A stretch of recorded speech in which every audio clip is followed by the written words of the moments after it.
Hello everyone, welcome back to the System 2 podcast, and I am Tushar, and I am here with a new guest. And would you like to introduce yourself? Hi, I'm Karan. And he is one of the most interesting people I have met in the recent times. And so मैंने सोचा कि इनका interview लेना चाहिए और अपने podcast पे सिर्फ पॉलिटिक्स और दुनिया जहान की बातें करने की बजाय कुछ प्रैक्टिकल और इम्पोर्टेंट बातें करी जाएं जो कि व्यूअर्स को बेनिफिट कर सकें. तो अभी तो वैसे तो काफ़ी सारी बातें करनी है, मगर सबसे पहले स्टार्ट इस चीज़ से करना चाहिए कि आपकी स्टोरी क्या है. तो स्टोरी से पहले मैं थैंक यू सो मच बोलूँगा क्योंकि आपने मेरे को इतना इंपॉर्टेंस दिया है और इतने प्यार से बात की है कि हाँ कि ऐसे इम्पोर्टेंट पर्सन हूँ मैं तो इस वजह से शायद बोल रहा है, शायद मैं इसका ब्रदर इन लूँ, शायद इस वजह से बोल रहा है. अदरवाइज क्या पता कोई और होता तो क्या पता बोलता कि चलो कोई ना कोई तो पहले नंबर पे लेना ही था बंदा. है ना? नहीं ऐसा कुछ नहीं. तो जर्नी कुछ क्या तो सबसे पहले तो जैसे वहाँ से शुरू करते हैं कि आप पहले क्रिकेटर बनने वाले थे. क्रिकेटर बनने वाला नहीं था, मैं क्रिकेट खेलता था. मतलब तो क्रिकेटर तो प्रो लेवल क्रिकेटर बनने वाले थे. उसके बाद फिर इंजरी, फिर आप किस तरीके से मतलब किस तरफ पर्सनल ट्रेनिंग की तरफ किस मैं कभी भी ये चीज़ नहीं मानता कि मेरे को इंजरी होने की वजह से मैंने क्रिकेट छोड़ा कैसे किया. हाँ, मतलब कि सीक्वेंस ऑफ इवेंट्स क्या हुए कि आप पर्सनल ट्रेनर बनने के लिए मोटिवेट हो गए? वो इसलिए था कि मैं फिटनेस में स्टार्टिंग से था. मुझे क्रिकेट खेलने से ज़्यादा भागना दौड़ना, अपने आप पे फिटनेस वर्क करना, मतलब कि अपने आप को फिट रखना मुझे बहुत अच्छा लगता था. तो जब मैंने क्रिकेट में मेरा इंटरेस्ट थोड़ा कम हो गया तो मैंने सोचा कि अब एक काम करते हैं, नई स्टार्ट करते हैं, जो कि नया स्टार्ट ऐसे कि जो काम मुझे अच्छा लगता है तो मैं उसमें ज़्यादा बेटर कर सकता हूँ. तो मुझे उसी प्रोफेशन में जाना चाहिए. तो मैंने इसलिए फिर फिटनेस जो लाइन थी, जिमिंग लाइन जो स्टार्ट करी कि जो मैं सीखूं वो मैं लोगों को सिखा पाऊँ, और जो मैं अगर अपने आप को जैसे फिट रखता हूँ थोड़े टिप्स उनको भी दे पाऊँ कि वो भी अपने आप को इम्प्रूव कर सकें. जो स्पोर्ट्समैन को मैं जो कई सारे स्पोर्ट्समैन जिनके साथ खेलता था ये जिनको मैं फॉलो करता हूँ, तो उनसे मैंने एक चीज़ देखी कि हाँ कि कुछ लोग ऐसे थे कि जो फिटनेस को इम्पोर्टेंस देते थे तो वो बहुत अच्छा ग्रो कर जाते थे अपनी लाइन में या फिर अपने गेम में बहुत अच्छा करते थे. लेकिन कुछ लोग ऐसे थे जो फिटनेस से ज़्यादा ध्यान नहीं देते थे और वो अच्छा नहीं कर पाते थे. तो जिसको लाइन के बारे में, जिसको एक सिस्टम के बारे में नहीं पता था, मैं उसको बताना चाहता था. और अच्छा. तो उसके बाद फिर धीरे धीरे इंटरेस्ट पता चला कि इसके लिए एप्टीट्यूड भी है और अपना. हाँ, इसके बारे में मैंने स्टडी किया, मैंने कोर्सेज किए, मैंने K11 फिटनेस एकेडमी से कोर्सेज किए. हाँ, वो K11 मुंबई में है ना? हाँ, K11 फिटनेस एकेडमी मुंबई में, वहाँ से मैंने सर्टिफिकेशन करी. वो तो बताओ फिर आपने घर वालों को कैसे बोला था कि मैं ये करना है, कन्विंस कैसे किया था? कन्विंस तो क्या था, जब मैंने उनको घर वालों को बोला कि मैं जिम में काम करूँगा या मैं कुछ जिमिंग शुरू करता हूँ, तो उन्होंने मुझे बोला कि तो गुंडों वाला काम है. कि ये तो गुंडों वाला काम है, तो इसको तो ये काम तो छोड़ के कोई और काम सेलेक्ट कर ले, ये तो गलत काम है. तो मैंने सोचा कि यार अगर ये गुंडों वाला काम है फिर तो कोई काम बचा ही नहीं है ना. मतलब गुंडों को मारने पीटने के लिए जान चाहिए, इसलिए जिम में जाते हैं वो. अदरवाइज तो और बंदे को जान चाहिए ही नहीं. तो मैंने बड़ा कितनी पुरानी बात होगी ये, मतलब आपने कब शुरू किया? ये 2014 की बात है जब मैंने पहली बार मतलब कि इस बारे में सोचा कि मुझे इस लाइन में और स्टडी करना है, इस लाइन में मुझे काम करना है. जब मैंने काम करना शुरू किया तो पहले तो 10 दिन मैंने बताया ही नहीं कि मैं जिम में काम करता हूँ. लेकिन जब बताया तो घर वाले कसमें देने लगे, तुझे कसम है कि तू ये काम नहीं करेगा. मुझे मेरे साथ वाले बोलते, मेरे फादर बोलते थे, मुझे मेरे साथ वाले बोलते हैं कि ये तो कोई गुंडों वाला काम छेड़ लिया. तो फिर बस धीरे धीरे मैं लगा रहा इस लाइन में. मुझे था कि मैं इसमें ग्रो करूँगा क्योंकि मैंने काफ़ी सारे लोगों को देखा था जो इस लाइन में ग्रो कर रहे थे. और अगर मेरी बॉडी अलाउ करती है कि इस काम में जाने के लिए और मेरा माइंडसेट है अच्छा इस लाइन में जाने के लिए, तो मैंने फिर उसमें अपना 100% दिया और सक्सेसफुल भी रहा मैं. तो काफ़ी अच्छी जर्नी थी मेरी ये ना. घर वालों से लड़ झगड़ के चाहे स्टार्ट हुआ था, पर लेकिन धीरे धीरे बहुत अच्छा होता गया. लोग अच्छे मिले, अच्छे लोगों का सपोर्ट मिला. पंचकुला में और ये नहीं कि कोई बड़े शहर में जाके काम मिलेगा, ऐसा कुछ नहीं. बड़े शहर में अब हमारे लिए तो अब कैथल शहर के बाद अगर पंचकुला शहर में आना, तो पंचकुला तो एक बहुत मेरे लिए चेंज ही था कि बहुत बड़ा शहर ही था। यहाँ के लोगों का माइंडसेट कुछ और था। जैसे वहाँ लोग समझते थे कि ये जो जिम होता है गुंडे जाते हैं यहाँ पे, लड़के जाते हैं यहाँ पे। जब मैं यहाँ आया तो 70 साल का आदमी मेरे को मिला जो जिम में वर्कआउट करता था, फीमेल ही मिली जो जिनकी एज 70 साल थी। तो उनको पता था ना कि फिटनेस की क्या इंपॉर्टेंस है, वर्कआउट करने के क्या बेनिफिट्स हैं। तो फिर अब एक सबसे बड़े शहर में ही आया था मैं, और मुझे यहाँ पे फिर उन्हीं लोगों से सपोर्ट मिला कि हाँ कि आप अच्छा कर रहे हो, आप बाकियों से कुछ बेटर बता रहे हो। तो मुझे और इसमें हुआ, मेरे को और मतलब कि लगा कि हाँ कि मैं इसमें और ग्रो करूँ, मुझे और स्टडी करनी चाहिए। अगर वो लोग मुझसे एक्सपेक्ट कर रहे हैं तो मुझे भी और बढ़ना चाहिए आगे। अच्छा, थोड़ा K11 के बारे में थोड़ा और बता सकते हो? K11 के बारे में एक्सपीरियंस क्या था? मैं ये बताऊंगा कि K11 से सर्टिफिकेशन करना मतलब ऐसा है कि आपको ना अगर किसी चीज़ को सीख के अपने ऊपर अप्लाई करना है, और उसको अप्लाई करने का जो वे है वो प्रॉपर वे से जो सिखाता है, वो जो सिखाने वाला काम करते हैं वो K11 करता है।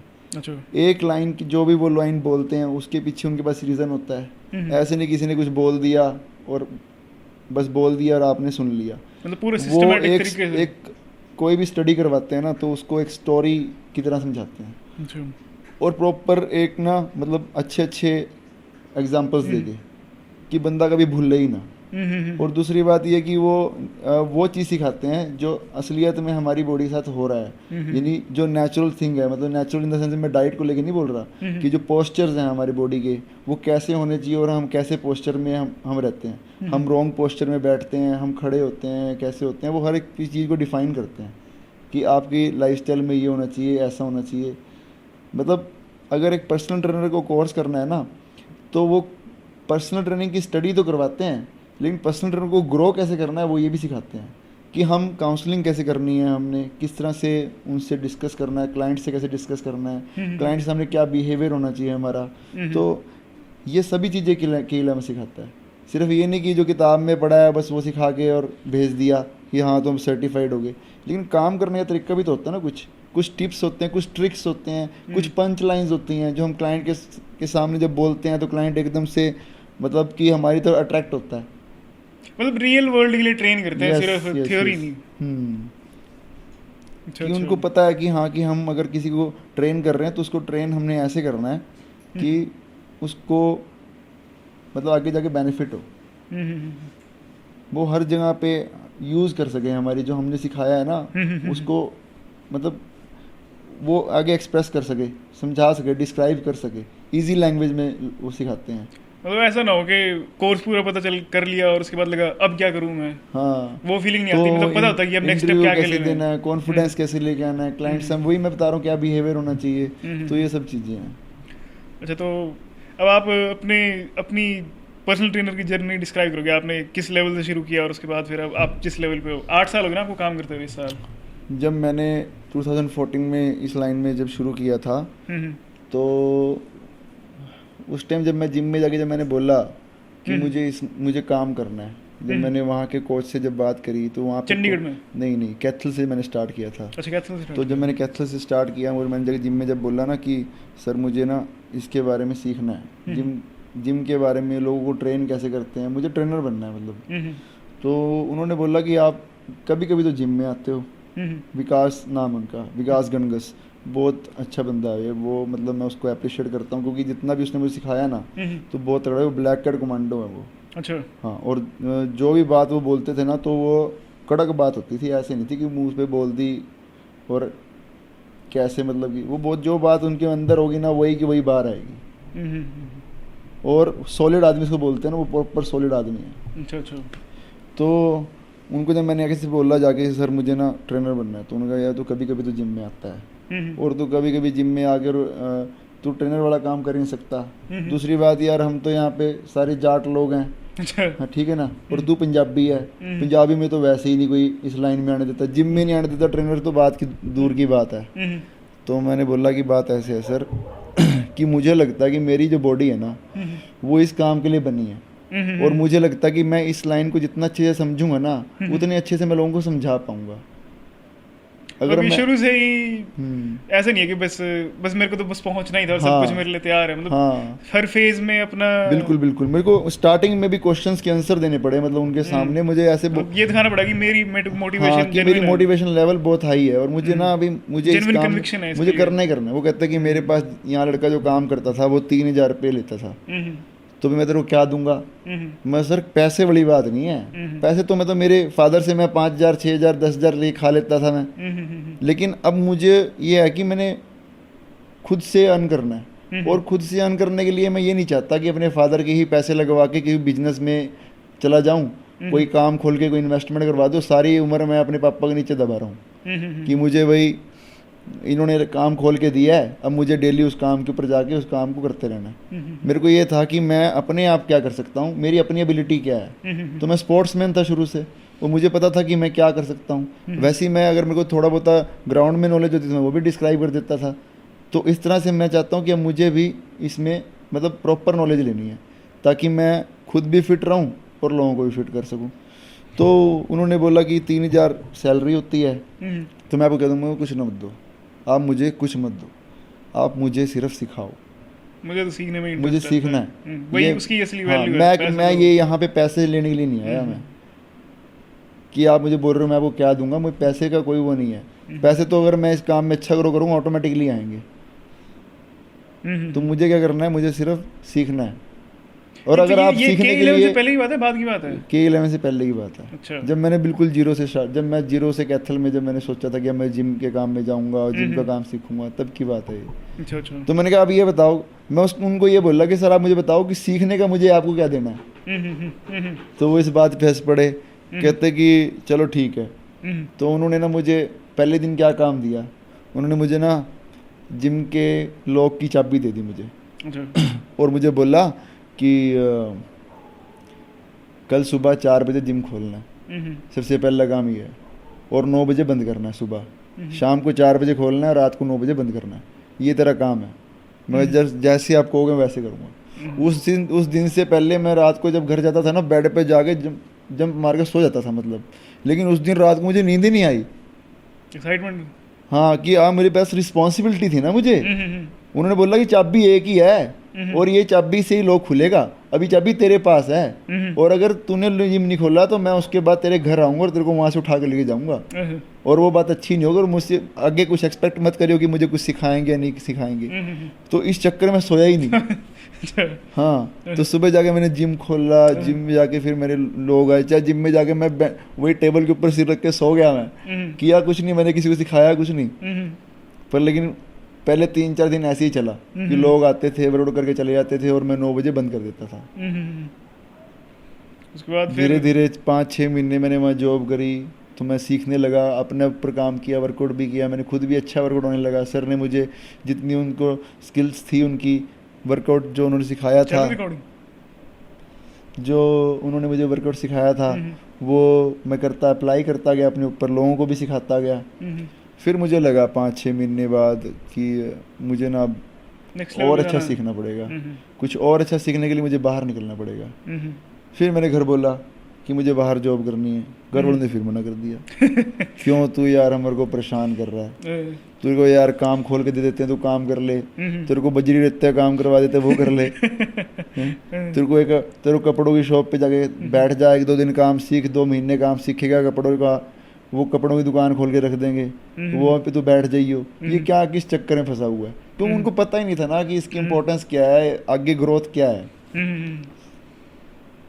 बस फिर चलते चलते देवी धक्का करके मैं यहाँ पंचकुला भी जॉब करने के लिए आ गया। और यहाँ K11 करने के बाद पंचकुला ऐसे नहीं, मैंने K11 करने के बाद नहीं, K11 के बारे में तो यहाँ आके पता चला ना मुझे, पंचकुला में आके पता चला।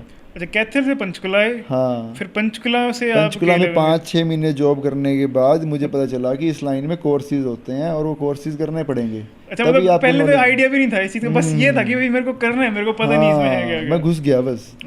अब मुझे ये था, मुझे एक्सरसाइज के नाम नहीं पता थे, लेकिन मुझे आगे ये भी यहाँ पंचकुला आगे ये भी पता चला कि एक्सरसाइज के नाम, परफेक्ट नेम क्या है एक्सरसाइज के, किस तरह से सामने वाले को बताया जाता है। थोड़ी और अच्छी टेक्निक्स हुई, इम्प्रूव हुई, साथ में मेरे एक दो फ्रेंड बने वहाँ पे, उन्होंने मेरे को बहुत अच्छे से डिस्क्राइब किया। फिर मैंने कोर्स के बारे में जब लोगों से पूछा तो वो भी लोगों ने बहुत सारे, चंडीगढ़ भी है कोर्स होता है, दिल्ली से भी कोर्स होता है। एक लड़के ने बोला कि K11 मुंबई में है, वहाँ से कोर्स कर जाके मुझे उसकी नॉलेज ज़्यादा अच्छी लगती थी। तो मैंने उसको बोला यार मुझे तो यार तेरे वाला कोर्स करना है K11 वाला, क्योंकि मुझे तेरी नॉलेज बहुत अच्छी लगती है, बाकियों सबसे अलग है। और तो जिस तरह से लोगों को, क्लाइंट्स को डिस्क्राइब करता है, लोग तेरी तरफ बहुत अट्रैक्ट होते हैं। तो मुझे भी इस तरह परफेक्शन, इस तरह का ही काम करना है कि लोग जो भी बात बोलूँ ना उसकी तरफ अट्रैक्ट हों। बस फिर मैंने वहाँ पंचकुला एवरीडे, जब भी मैं घर से फ़ोन करता था रात को, जब मैं पंचकुला फर्स्ट टाइम काम करने आया था, तो हर रोज़ मुझे रात को ये सुनने को मिलता था पेरेंट्स से, अपने पापा मम्मी से, कि यार घर आ जा, टाइम ना वेस्ट कर। पर फिर जब मैंने उनको झटका दिया कि मुझे तो मुंबई जाना कोर्स करने के लिए, फिर वो बोले मुझे, क्या उस टाइम क्या फीस क्या थी कोर्स की? उस टाइम नियर अबाउट 40,000 फीस थी कोर्स की, बाकी रहना खाना सब मिला के मतलब लाख रुपए खर्चा था।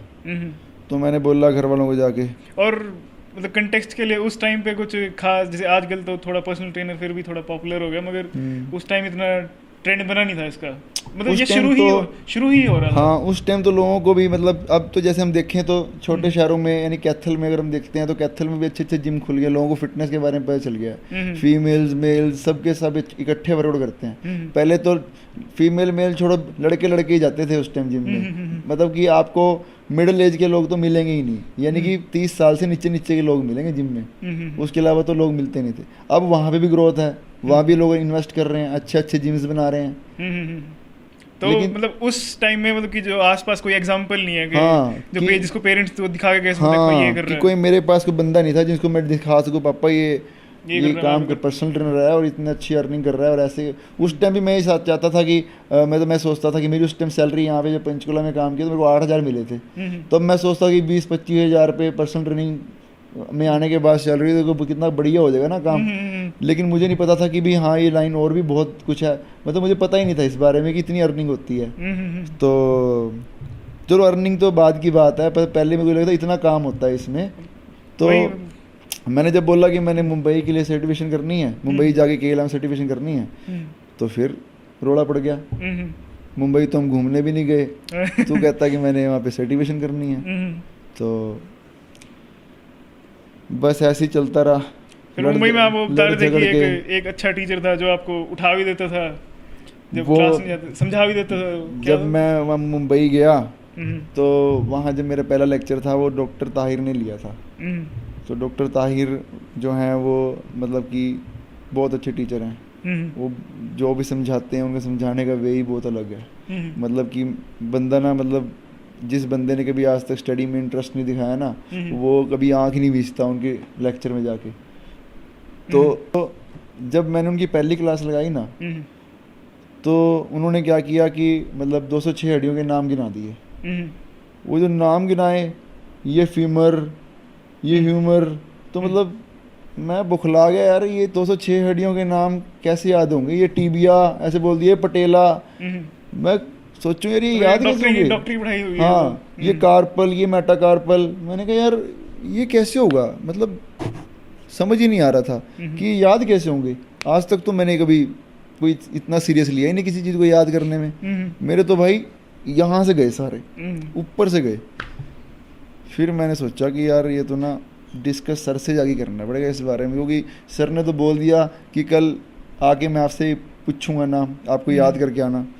मैं तो थोड़ी देर बाद जब लेक्चर ख़त्म हुआ तो मैं सर के पास गया, मैं सर बात ऐसे है, मैं तो घर चैलेंज करके आया हूँ, मुझे तो ये कोर्स करना है और मुझे तो इसमें मतलब कि ये कोर्स क्लियर करके जाना है, अदरवाइज मेरे पेरेंट्स कहेंगे घूमने गया था पैसे गवा के आ गया।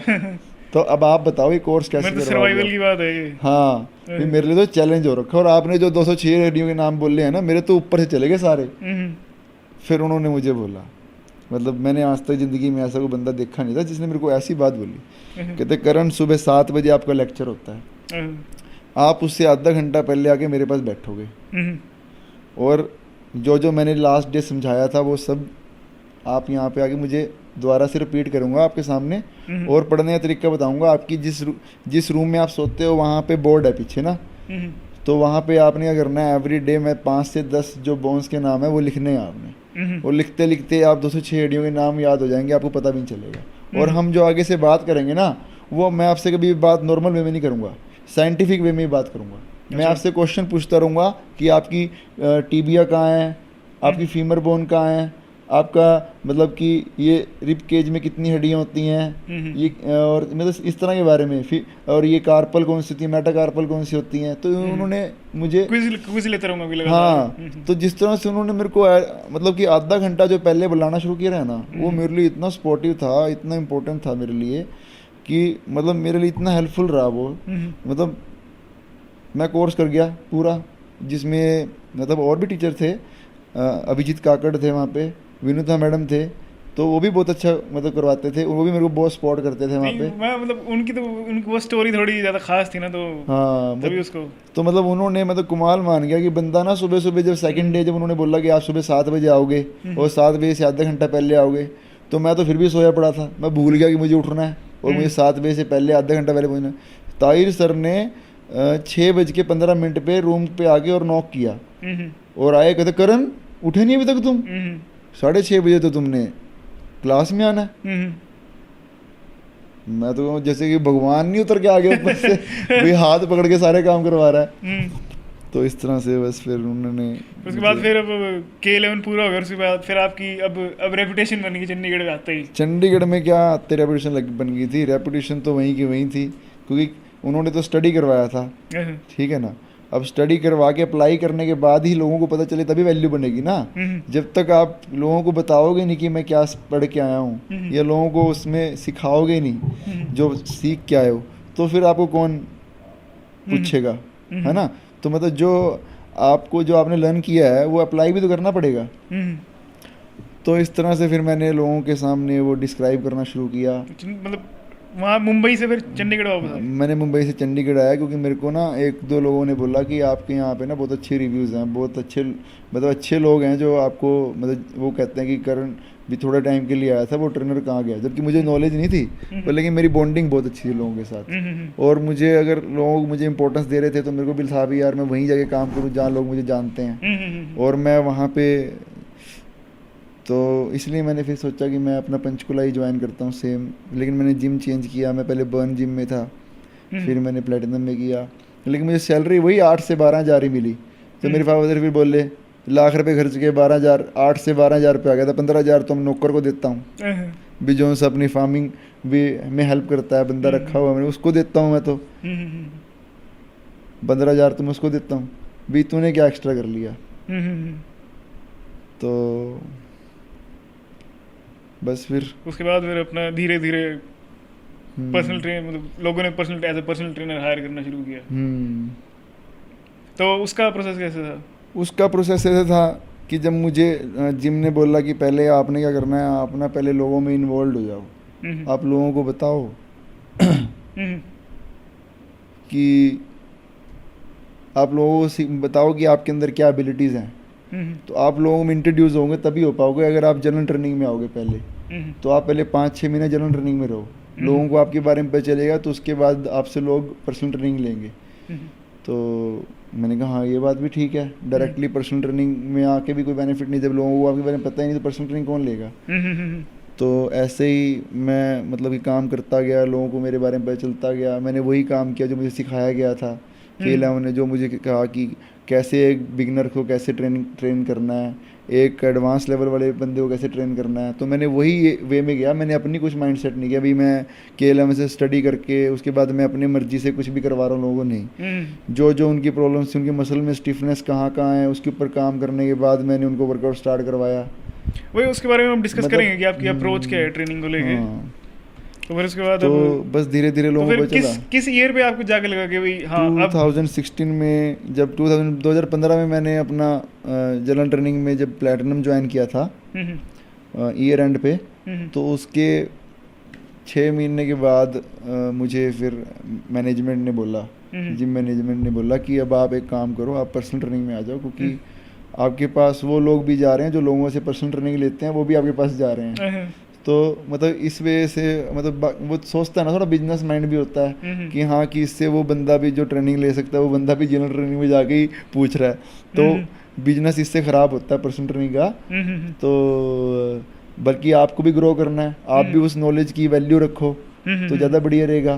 तो मैंने कहा बात ठीक है, मैं भी ग्रो करने के लिए आया हूँ और मैं भी चाहता हूँ कि जो मैं लोगों को नॉलेज प्रोवाइड कर रहा हूँ उसका मुझे कुछ मिले भी, क्योंकि मैंने खुद भी तो पैसा लगाया है इस नॉलेज को मिलने के लिए, मतलब इस नॉलेज को पाने के लिए मुझे तो पैसे से ज़्यादा काम करना पड़ा, घर वालों से लड़ना पड़ा और बार बार कन्विंस करना पड़ा और अपने आप को कन्विंस करना पड़ा कि भाई हाँ भी नहीं तू कर लेगा, तू कर सकता है, तू एक टाइम आएगा जिस टाइम तेरे पास जो तू अच्छा अर्न कर पाएगा, जो तेरी इमेजिनेशन थी वहाँ तक तू पहुँच पाएगा।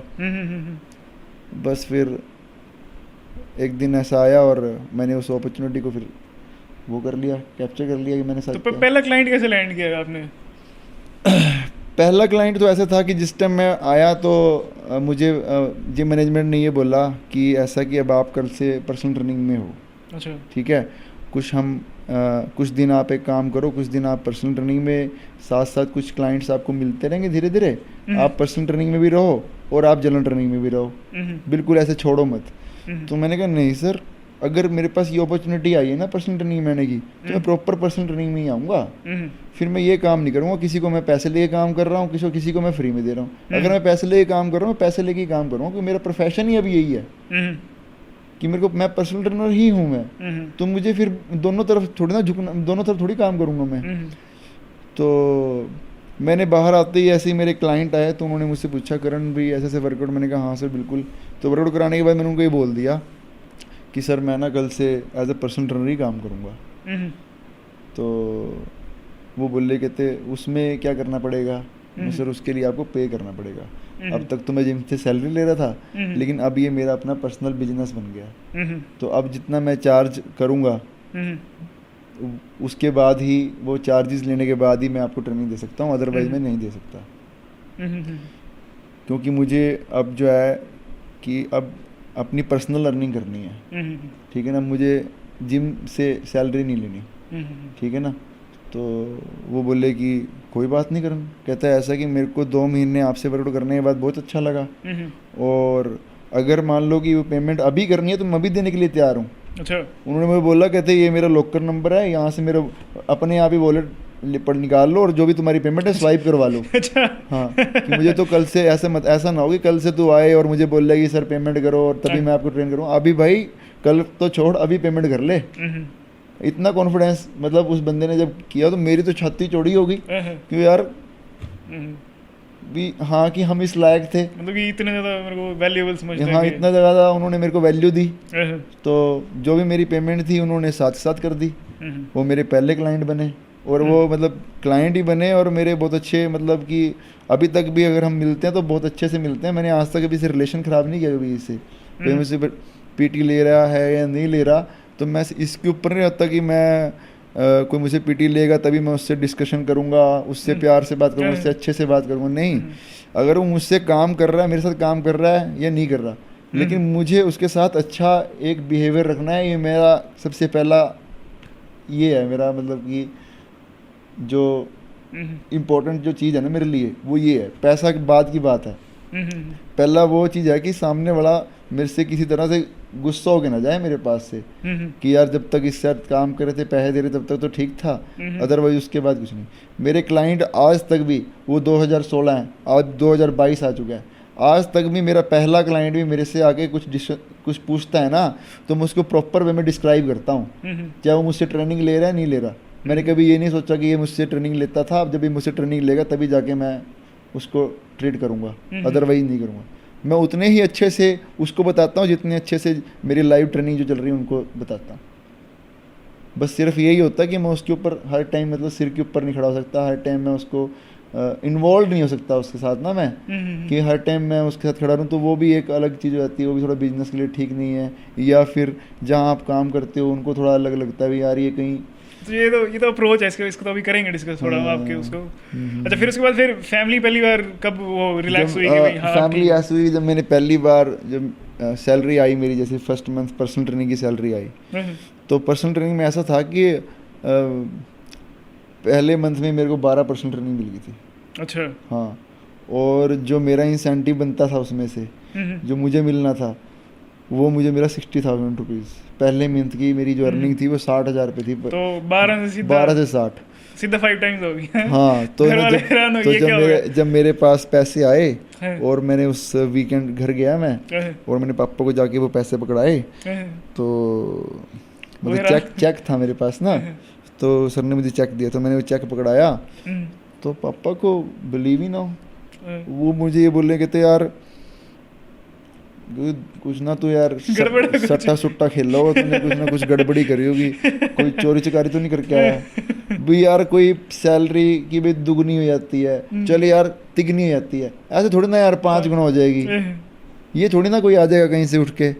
तो बस फिर मैंने कहा पापा देखो ऐसा है, इसी चीज़ के लिए मैं आपको ये बोलता था कि पापा मुझे 2 साल दे दो, और इसमें अर्निंग भी है, इसमें इज्जत भी है, लोग आपसे रिस्पेक्टफुली आगे बात करते हैं, आपसे आपको अच्छे से ट्रीट करते हैं, मतलब हमारा किसी के साथ कोई दंगा नहीं है, किसी के साथ कोई वो नहीं है, लड़ाई नहीं है, कोई ऐसे गुंडों वाला काम नहीं है। मेरे पास जितने भी लोग आते हैं, मतलब कि मैक्सिमम लोग मेरे पास 30 से ऊपर के आते हैं, और उनको पता है कि मेरे लिए वर्कआउट करना, मेरे लिए मतलब फिट रहना कितना इंपॉर्टेंट है, चाहे वो बिजनेसमैन है, चाहे वो बैंक में काम करने वाले हैं, चाहे वो लॉयर हैं, वो कुछ भी हैं, लेकिन उनको वहाँ बड़े शहर में पता है कि फिटनेस की क्या इंपॉर्टेंस होती है।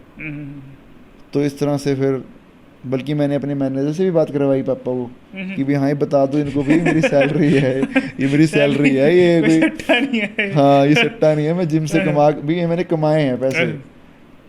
तो इस तरह से फिर अर्निंग भी अच्छी हो गई, डे बाय डे जैसे जैसे हम काम करते रहे, चार्जेस बढ़ते रहे, उस सबसे अर्निंग बढ़ती रही। अच्छा, अब तो मतलब कॉन्स्टेंटली प्रोग्रेशन ही चलती जा रही है। प्रोग्रेशन तो फिर ऐसे होता है ना कि बंदा काम करता रहता है, तो उसके बाद फिर मतलब ऐसा होता है कि अब वो टाइम था जिस टाइम 8,000 पे 10,000 पर्सनल ट्रेनिंग होती थी, अब पर्सनल ट्रेनिंग का रेट जिम वालों ने भी उठा दिया कि भी 20 से 25,000 पे ट्रेनिंग कर दी है। अब चलो क्लाइंट जो है वो 20-25 हज़ार भी देगा, तभी देगा ना जब उसको वैल्यू लगेंगे वो कि मुझे उसका मिल क्या रहा है, कि लोग मुझे 25,000 में अपनी जेब से निकाल रहा हूँ, तो किस चीज़ के लिए निकाल रहा हूँ। तो उनको अब अगर हम काम करते हैं तो मेरे साथ वाले कुछ लोग हैं, तो वो उनके पास एक बहुत सारे लोगों को ट्रेन करने का एक्सपीरियंस भी है, और उन्होंने अपने आप को अपग्रेड भी किया, जैसे मैंने भी अपने आप को अपग्रेड किया।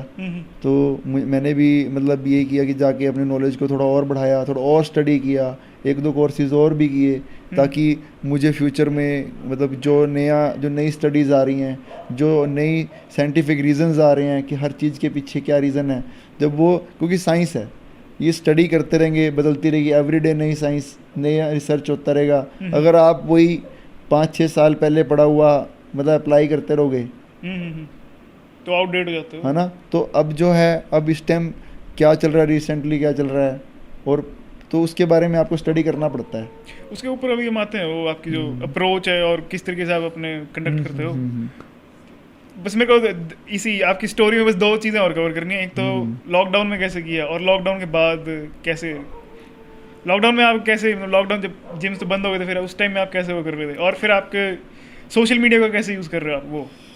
लॉकडाउन में मैंने क्या किया कि सबसे पहले तो मैंने कहा कि यार लॉकडाउन हो गया, जिम बंद हो गए हैं, काम तो छोड़ो, अपना वर्कआउट ही मुश्किल हो जाएगा। ये तो सबसे पहले तो अपना वर्कआउट स्टार्ट करो। तो मेरे पास कुछ थोड़े बहुत इक्विपमेंट थे, और मैंने अपने होम टाउन जाके एक रूम को थोड़ा सा रेनोवेट करके उसमें अपने इक्विपमेंट रख के, और उसको अपना एक पर्सनल ट्रेनिंग अपना मतलब studio, personal training workout studio बना लिया। तो वो मैंने वीडियोस वगैरह वर्कआउट करते हुए डालने लगा। लोग थोड़ा सा उसको देख के एक्साइटमेंट उनको लगी, हाँ बंदा घर में बैठ के वर्कआउट कर रहा है। तो कुछ लोग मुझसे मतलब कॉल करके मुझे बोलते थे, कुछ मैसेज करके मुझे बोलते थे कि अपना विकरण बहुत अच्छा कर रहा है, तो इससे हमको मोटिवेशन मिलती है, अभी हम भी घर में वर्कआउट कर रहे हैं। लेकिन कुछ लोगों ने मुझे बोला कि करण यार अगर तू कर रहा है तो हमको भी लाइव सेशंस देना शुरू कर दे। तो अच्छा कि जब बंद हो गए थे जिम, तो उसके बाद फिर ऑनलाइन पे चले गए थे, जो क्लाइंट्स थे वो ऑनलाइन पे आ गए थे या छोड़ दिया था उन्होंने? कुछ वो भी क्लाइंट्स थे जो मुझसे वर्कआउट करते थे, वो भी उन्होंने भी मुझे फॉलोअप किया, अच्छा। उन्होंने भी, वो भी कुछ लोग थे, लेकिन कुछ क्लाइंट मेरे को, जैसे मैं वर्कआउट वीडियोस इंस्टाग्राम पर डालता था तो वहाँ से भी कुछ क्लाइंटेज मुझे मिली। अच्छा अच्छा। हाँ, तो उन्होंने भी मतलब कि ट्रेनिंग स्टार्ट करी, तो वैसे ही 1 आवर का सेशन मैं उनके साथ रखता था। तो मेरा वहाँ पे जाके भी वही सिस्टम बन गया कि कुछ लोग वर्कआउट प्लान, डाइट प्लान लेते हैं, तो मैं उनको वर्कआउट और डाइट प्लान के लिए चार्ज करता था। और जो लोग मुझसे लाइव सेशन रखना चाहते हैं कि उनको 1 घंटे की ट्रेनिंग चाहिए, कि उनका एक टाइम है, तो उस हिसाब से मेरा वो जैसे जिम में टाइमिंग होती थी वैसी घर में टाइमिंग होगी कि मुझे सुबह 6 बजे से लेके, जैसे मैं 10 बजे तक 11 बजे तक जिम में ट्रेन करता था, ऐसे 1 बाय 1 हर एक घंटे में मैं ऑनलाइन ट्रेन करने लगा लोगों को। अच्छा। तो इवनिंग में भी ऐसे ही सबके लिए मैं सबके टाइम बांट दिए, उसमें वीडियो कॉल पे ही? वीडियो कॉल पे ही, फेस टाइम पे, व्हाट्सएप कॉलिंग पे। तो मतलब चल गया काम उससे भी। पर लेकिन वही होता है ना कि अगर मैं अपने ऊपर काम ना करता तो लोग मुझसे इम्प्रेस कैसे होते, ये लोगों को कैसे पता चलता अगर मैं खुद ही खाली होकर बैठ जाता कि छोड़ो यार जिम बंद हो गए अब क्या काम होगा, तो फिर तो कुछ भी ना हो पाता। लेकिन उस टाइम भी थोड़ी बहुत ही अर्निंग मतलब होती रही कि मैंने अपने आप पे थोड़ा सा काम करता रहा, तो लोगों को अच्छा लगा, लोगों ने भी साथ मेरे साथ शुरू कर दिया, तो काम इजीली वहाँ भी चलता रहा।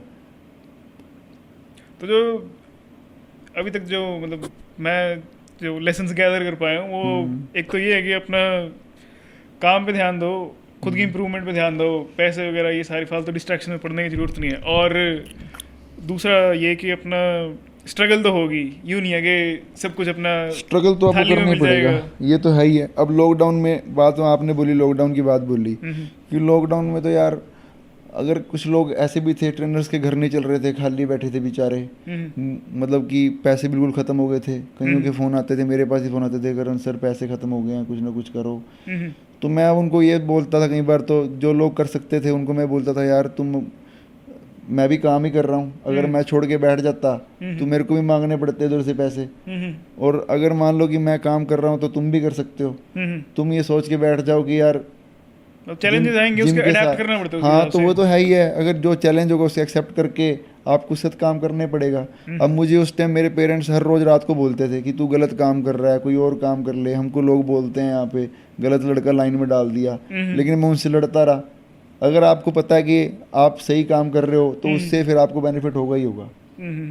अगर आप वर्कआउट करते हुए, अपना वर्कआउट करते हुए वीडियोस डाल रहे हो, तो मुझे श्योर था कि हाँ कि मुझे लोग अपने आप ही मिलेंगे, लोग अपने आप ही मुझे बोलेंगे कि हाँ कि हमें ट्रेनिंग चाहिए। मैं उन लोगों को मुंह पे जाके नहीं बोलता था कि मुझसे पीटी लो, मतलब वही उस पे नहीं ध्यान के हाँ, मेरे को तो सक्सेस की गारंटी चाहिए। सबसे मेन काम कर रहा था मैं अपना काम, अपना वही काम कर रहा था। मैं भी एक तरीका ढूंढ रहा था वर्कआउट करने का कि थोड़े से इक्विपमेंट्स के साथ कि कैसे वर्कआउट किया जाए, कैसे अपने सारे मसल्स को ट्रेन किया जाए। पड़ी भी आपकी इंस्टाग्राम पे वीडियो वो के मेरे वो शिवम भी बता रहा था मेरे को कि अपना पहले तो बढ़ गया था एकदम से वो बॉडी फैट, फिर उसके बाद फिर लॉकडाउन के बीच में ही अपना 6 पैक्स वापस ऐसे कुछ था। तो फिर वही बात थी ना कि मुझे भी लगा ना कि हाँ यार ये एक्चुअली करके दिखा एक दिया। ऐसा फेज था कि जिसमें मेरे पास भी इक्विपमेंट नहीं थे, लोगों के पास तो नहीं थे, मेरे पास भी नहीं थे। मेरे पास क्या था, एक 8 किलो केटलबेल थी और कुछ बैंड्स थे, तो बस इन्हीं से काम चला लिया मैंने। मतलब इन्हीं से अपना हाँ फिजिक रीगेन कर लिया। हाँ, तो मतलब इंटेंसिटी को कैसे यूज़ करना है वो भी करना आ गया ना, कि किस तरह से मतलब कि हमने क्या वर्कआउट का टाइमिंग क्या रखनी है, कैसे करना है। अब जिम में तो बंदा खड़ा होकर चलो बातें बुत्ते भी करता रहता, पर मुझे लगा कि लॉकडाउन में वर्कआउट ज़्यादा बेटर हुआ मेरा ना, अच्छा वर्कआउट हुआ, क्योंकि मेरे साथ लोग उस टाइम कोई बात करने वाला नहीं था, मेरा प्रॉपर फोकस एक ही चीज़ पे था। और मुझे मज़ा आया काफ़ी, मतलब कि मैंने अपने आप को मतलब कि काफ़ी मेरी फिजिक काफ़ी अच्छा हो गया था उस टाइम। तो मैं सोचता था कि यार कि अब जब तक आपके पास इक्विपमेंट ना हो ना, तब तक मतलब आप उस लेवल की बॉडी नहीं बना सकते, मसल्स वैसे डेवलप नहीं कर सकते। लेकिन यार मैंने तो यार मतलब कि बहुत लाइट वेट से भी अच्छा ट्रेन किया अपने आप को। तो अगर मैं कर सकता हूँ तो कोई भी कर सकता है। फिर सिर्फ वो तो ये है कि आपको अपने आप को पॉजिटिव रखना है कि हाँ कि जिस चीज़ की आदत पड़ी है वो आदत के ऊपर बंदा बेस्ड हो जाता है ना, कि इस चीज़ की आदत है तो यही काम हो सकता है, इसके बिना नहीं हो सकता। कुछ लोग सिर्फ वेट ट्रेनिंग के ऊपर बेस्ड हो जाते हैं, लेकिन एंड्योरेंस ट्रेनिंग भी बहुत अच्छी है, मसल तो वहाँ भी यूज़ हो रहे हैं। तो किस तरह से अपने आप को आपने कैसे सेट्स करने हैं, कैसे रैप्स करने हैं, वो तो आप वहाँ भी कर सकते हो। सिर्फ इंटेंसिटी लो होती है ना, तो मतलब कि जब आप कुछ भी करोगे तो उसमें कुछ नया सीखने को मिलेगा। तो मुझे बहुत सीखने को मिला। उस तरह से फिर मैंने क्लाइंट्स के साथ भी जब जिम में आया तो मेरे तो पहले महीने तो मेरे वेट्स को हाथ लगाने का मन ही नहीं करता था, क्योंकि मैंने इतना ज़्यादा वेट लगाया ही नहीं था। तो मैं ये सोचता था कि भाई क्लाइंट्स को ना मैं विदाउट मतलब हैवी मतलब इंटेंसिव ट्रेनिंग के साथ ना मैं इंटेंसिव ट्रेनिंग ना दूं कि मतलब कि ज़्यादा वेट से हैवी वेट से ट्रेनिंग ना दूं, लाइट वेट से चलने दूं, क्योंकि भाई इससे मुझे रिजल्ट्स आए हैं। पर मुझे फिर धीरे धीरे ये भी हुआ कि हाँ कि स्ट्रेंथ तो लो हो गई ना, तो स्ट्रेंथ भी बढ़ानी है, तो स्ट्रेंथ पे भी काम करना है, तो इक्विपमेंट्स हैं, वेट है, तो उनको भी यूज़ करेंगे। तो बहुत कुछ सीखने को मिलता रहता है। मतलब सबसे बड़ी बात यह है कि जो भी हम लर्न करते हैं ना उसको अपने ऊपर अप्लाई करके देखना चाहिए, उससे बहुत फ़र्क पड़ता है। अगर कुछ लोग ऐसे होते हैं कि स्टडी कर लेते हैं लेकिन अपने ऊपर अप्लाई नहीं करते, वही तो उसका भी मतलब ही नहीं है। हाँ, तो अपने ऊपर अप्लाई करना बहुत जरूरी है, तभी आप क्लाइंट को बता सकते हो किस फेस में क्या चीज़ होती है। वो ऑथेंटिक तो वही लगता है ना, मतलब वो कैसा पर्सनल ट्रेनर है जिसके खुद ही अनफिट अब दिखता है मुझे जो। कभी आज तक वर्कआउट करके क्रैम्पिंग नहीं हुई, तो मैं क्लाइंट को बिगिनर को कैसे बता सकता हूँ कि यार क्रैम्पिंग भी कोई चीज़ होती है भी। हाँ भी मुझे भी अगर कोई बिगिनर आएगा उसको अगर दर्द हो रही है तो मसल में अगर फटीकनेस है तो उसको कैसे रिलैक्स किया। जब मैंने अपने आप को कभी ट्रीट नहीं किया तो मैं सामने वाले को कैसे ट्रीट कर सकता हूँ, है ना। तो मुझे भी अपने ऊपर अप्लाई करना पड़ता है और अप्लाई करने से ही मैं और सीखता हूँ।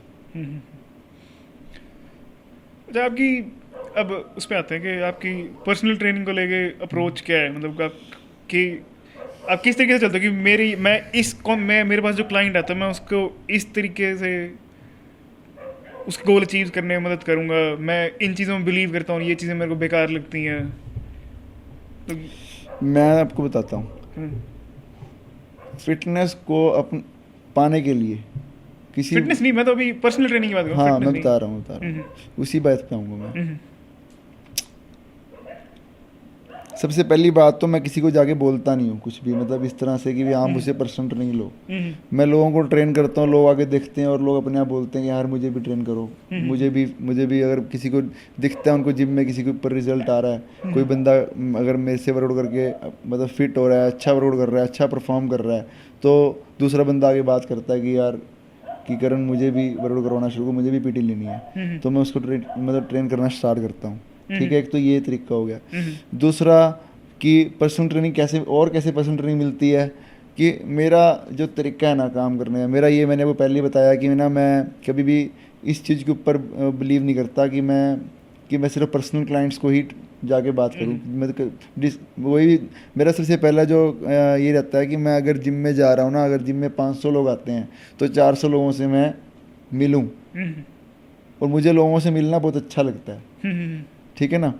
तो कुछ लोग आपके बिहेवियर से आपकी तरफ अट्रैक्ट होते हैं, कुछ लोग आपके काम से अट्रैक्ट होते हैं, कुछ लोग मतलब कि आपके पहरावे से, आप अपने आप को किस तरह रखते हो, आप क्लीन एंड क्लियर दिखते हो जिम में, आप अच्छे से मतलब बन के आते हो, आपकी यूनिफॉर्म प्रॉपर आपने पहनी होती है, आपके लोगों से डिस्कस करने का तरीका थोड़ा सा वो मतलब क्लाइंट किस चीज़ से आपसे इम्प्रेस हो रहा है इसके बारे में मतलब आप नहीं जान सकते। शायद आप बहुत अच्छे ट्रेनर हो लेकिन आप अच्छे बन के नहीं रहते, जिम में भद्दे से बन के रहोगे, तो इतने अच्छे लोग आते हैं जिम में। अब मैं बोल रहा हूँ 25,000 रुपये मैं पर्सनल ट्रेनिंग लेता हूँ। अब 25,000 रुपये कोई आम आदमी तो देगा नहीं, कोई अच्छे लेवल का आदमी देगा ना। तो जो अच्छे लोग आते हैं वो अपने बिजनेस में काम कर रहे हैं, मतलब उनको भी पता है कि हाँ मैंने कैसे रहना है। उनके पास क्लाइंट आते हैं तो वो कैसे उनके सामने इंट्रोड्यूस करते हैं अपने आप को, कैसे वो मतलब कि अपनी जो अपने ये लगा लो आउटफिट है कैसे रखते हैं, उनको पता है कि भाई हाँ यार किस बंदे से हमने जाके डिस्कस करना है। तो उस तरह से मतलब आपको नहीं पता कि क्लाइंट किस चीज़ से आपसे इम्प्रेस हो रहा है। तो आपका काम सबसे पहला ये होना चाहिए कि आपको हर जगह पे 100% देना है। ट्रेनिंग में 100% दे रहे हो, लोगों से मिल रहे हो, लोगों को इम्पोर्टेंस दे रहे हो। कोई बंदा नहीं आता जिम में तो मुझे लगता है कि हाँ यार मैं इस बंदे से ना एवरीडे मिलता हूँ, और बंदा 3-4 दिन नहीं आता तो मैं उससे आगे बोलता हूँ सर भाई दिखे नहीं आप 3-4 दिन कहाँ गए। तो मेरा पर्सनल ट्रेनिंग क्लाइंट नहीं है वो जिम में आने वाला आम आदमी है, लेकिन मैं एनालाइज हर चीज़ को करता हूँ कि कौन जिम में आ रहा कौन नहीं आ रहा, उसको इम्पोर्टेंस जितने ज़्यादा रिलेशनशिप्स बना सके उतने हाँ तुम मतलब मैं इस टारगेट करता हूँ कि मैं अच्छे लोगों से मिलूं, काम तो अपने आप मिलता रहता है। नेटवर्क बिल्ड होता है। हाँ मतलब मेरा सिर्फ ये है कि अब जरूरी नहीं है कि जिससे मैं मिलता हूँ वो खुद पर्सनल ट्रेनिंग लेना चाहता है, वो कोई और बंदा उसके पास जाएगा और बोलेगा कि यार मेरे को पर्सनल ट्रेनिंग चाहिए, मुझे बता यार अच्छा ट्रेनर कौन है। शायद उस बंदे ने मुझसे कभी ट्रेन भी नहीं किया, मुझसे ट्रेनिंग कभी नहीं ली, लेकिन वो बंदा मेरे लिए गाइड करेगा आगे कि यार करण है, सबसे पहली बात तो यार वो अच्छे से मिलता है, वो बाकी बातें बाद की है, वो ट्रेन कैसा करता है, लेकिन मैंने उससे आगे मिलता हूँ तो मेरे को अच्छा लगता है, पॉजिटिवनेस ही आती है। तो ये चीज़ है। तो वर्ड ऑफ माउथ पब्लिसिटी मतलब हाँ, सबसे ज्यादा, ये मतलब उसके पब्लिसिटी के लिए जाते नहीं हो मगर जेन्युइनली अपना अप्रोच करते हो। मेरा बस यही रहता है कि मैं अगर वहाँ जा रहा हूँ तो मैं बस मैंने वो बताया कि पॉजिटिविटी, आपको, हाँ मतलब कि मैं अपनी तरफ से ये रखूँ कि मैं 100% दूंगा। हर चीज़ में 100% दूँ। अगर मेरे को यूनिफॉर्म मिली है तो मैं उसको क्लीन एंड क्लियर रखूँ, चाहे इसके लिए मेरी वाइफ से मेरी लड़ाई भी हो जाए कि हाँ कि यार मेरी यूनिफॉर्म प्रेस नहीं है। लोग नहीं इंपॉर्टेंस देते, जिम में ट्रेनर्स देखिए आपने कैसे भी बन के घूमते हैं, लेकिन मैं चाहता हूँ कि अगर मैं जाऊँ जिम में तो Professional अच्छा बन के दिखना जाऊँ, मेरे शूज़ क्लीन हो, मेरे कपड़े क्लीन हो, और मैं मतलब कि ऐसे कुछ भी मतलब गंदा ना लगूँ मैं किसी चीज़ में। तो मतलब मेरा पहला काम इस चीज़ पे रहता है। बाकी बातें अप्रोच की बात होती है, लोग अपने आप ही आगे डिस्कस करते हैं कि यार पीटी लेनी है, तो फिर मुझे क्या जरूरत है किसी को बोलने की, या किसी बंदे ने मुझसे पूछ लिया कि करण यार मुझे ना ये वर्कआउट समझ नहीं आ रही एक्सरसाइज, तो आप मुझे बता पाओगे, तो मैं उसको ये थोड़ी बोलूँगा जाके सर आप मुझसे पर्सनल रनिंग नहीं ले रहे तो मैं बताऊँगा ही नहीं। तो मैं जाके उसको अच्छे से बताता हूँ, अगर वो गलत कर रहा है तो मेरा काम है कि मैं उसको सिखाऊँ, अच्छे से बता दूँ। एक बार कोई बंदा एक बार अच्छे से पूछेगा, 2 बार पूछेगा तो मैं बताऊँगा, लेकिन कोई बंदा मुझे बार बार पूछेगा तो फिर मुझे बोलने पड़ेंगे सर इसके चार्जेस हैं, ठीक है ना, तो मतलब इसकी फ़ीस है। अब मैं आपको हर चीज़ नहीं डिस्क्राइब कर सकता, आपने मुझसे एक चीज़ पूछी है वो पता चल जाता टाइम की है वैल्यू है। हाँ कि मेरे पास ऑलरेडी क्लाइंट चल रहा है, मैं उसको डिस्कस कर रहा हूँ उससे, बीच बीच में मैं बार बार आपके पास आऊँगा तो उसको भी बुरा लगेगा, क्योंकि उसका टाइम पीरियड चल रहा है, ये वो एक ट्रेनिंग टाइम चल रहा है। मतलब कोई मुझसे पूछता है ना अगर जिम में, चाहे वो मेरा क्लाइंट है या नहीं है, मैं उसको अच्छे से डिस्क्राइब करता हूँ। अब वो आगे उसकी मर्जी हो जाती है, कई बार उसको मेरा डिस्क्राइब किया अच्छा लगता है तो वो बोलता है कि मुझे भी ट्रेनिंग स्टार्ट करनी है, तो बस फिर ट्रेनिंग स्टार्ट हो जाती है। अच्छा फिर अब आपकी फिटनेस को लेके क्या फिलॉसफी है, और आप किसको प्रमोट करते हो अपना क्लाइंट्स के लिए? किसको मतलब कैसे? जैसे कुछ इसमें बिलीव करते हैं कि मतलब कि बेसिक चीज़ पॉइंट्स पे डिफरेंस है कि डाइट की कितनी इंपॉर्टेंस है, कौन सी ट्रेनिंग ज़्यादा, मसल ट्रेनिंग ज़्यादा, मतलब कि कार्डियो ज़्यादा इंपॉर्टेंट है या वो ज़्यादा स्ट्रेंथ ज़्यादा इंपॉर्टेंट है, तो आप किस तरीके से अप्रोच करते हो? मैं चाहता हूँ कि मेरे जो भी क्लाइंट मुझसे ट्रेनिंग लेते हैं वो फिट हों। फिटनेस को किस तरीके डिफाइन करते वही हो? बता रहा हूँ। फिट होने का मतलब ये है कि फिटनेस के ना 5 कंपोनेंट होते हैं। पहला कंपोनेंट होता है मस्कुलर स्ट्रेंथ, दूसरा मस्कुलर एंड्योरेंस, तीसरा फ्लेक्सिबिलिटी, चौथा स्टेमिना, पांचवा आइडियल बॉडी कंपोजिशन, मतलब इन सबको है एक। अच्छा ठीक है ना, तो क्या होता है कि आपको स्ट्रेंथ भी जरूरी है, आपको स्टेमिना भी जरूरी है, आपको मस्कुलर एंड्योरेंस भी जरूरी है, आपका स्टेमिना मतलब आपका फ्लेक्सिबिलिटी भी अच्छा होना चाहिए, है ना। तो ये सारी चीज़ें मिल के ना आपको फिट करती हैं। आप कोई मेरे पास कोई बॉडी बिल्डर नहीं आए कि भी मैंने आपको मसल ग्रो करना है, मैंने कार्डियो। लोग गलती करते हैं, लोग को लगता है कि अगर मैं भागूंगा तो मेरे मतलब मसल लॉस हो जाएगा, लेकिन भागने से तो आपकी, अब कार्डियो बोलते हैं, कार्डियो किससे रिलेट करते हो? कार्डिक से रिलेट करते हो, हार्ट से रिलेट करते हो ना। तो कार्डियो जो एक्सरसाइज होती है वो हमारे हार्ट के लिए होती है, ताकि हमारा हार्ट जो है ना पंप करना सीख जाए। अगर वो फ्लो जिस तरह से वो धड़कता है ना, वो धड़कना भी सीख जाए। कभी ऐसा ना हो कि वो कभी भी आपको भागना पड़ जाए, वो इतनी धड़कन बढ़ जाए उसकी कि कभी आज तक उस इतनी धड़कन सहन ही नहीं करी, है ना। अब भागना चाहो तो भाग ही ना पाओ, पहले ही थक जाओ, है ना। तो we should be prepare for everything. अगर आपको कभी वेट उठाना पड़ रहा है तो आप रेडी हो, आप वेट नहीं करते हो। कभी आपकी बॉडी कहीं आप गिर गए और आप मोटे हो या चलो पतले भी हो, आपकी मसल फ्लेक्सिबल नहीं है, आपकी बाजू इतनी ज़्यादा मुड़ गई, अगर आप फ्लेक्सिबल हो तो वो कुछ नहीं होगा। लेकिन आपकी बाजू अगर इतनी फ्लेक्स हो गई ज़्यादा, अगर बाजू बैंड हो गई पीछे, तो आप मतलब फ्रैक्चर हो जाएगा, है ना। तो फ्लेक्सिबिलिटी भी ज़रूरी है। तो इन सब चीज़ों को मिला के ही फिटनेस बनती है। और मैं चाहता हूँ कि मेरे पास जो बंदा आता है ना, उसको मैं फैट लॉस और मसल गेन करने से पहले मैं उसको चाहता हूँ कि वो हर चीज़ में रेडी हो जाए।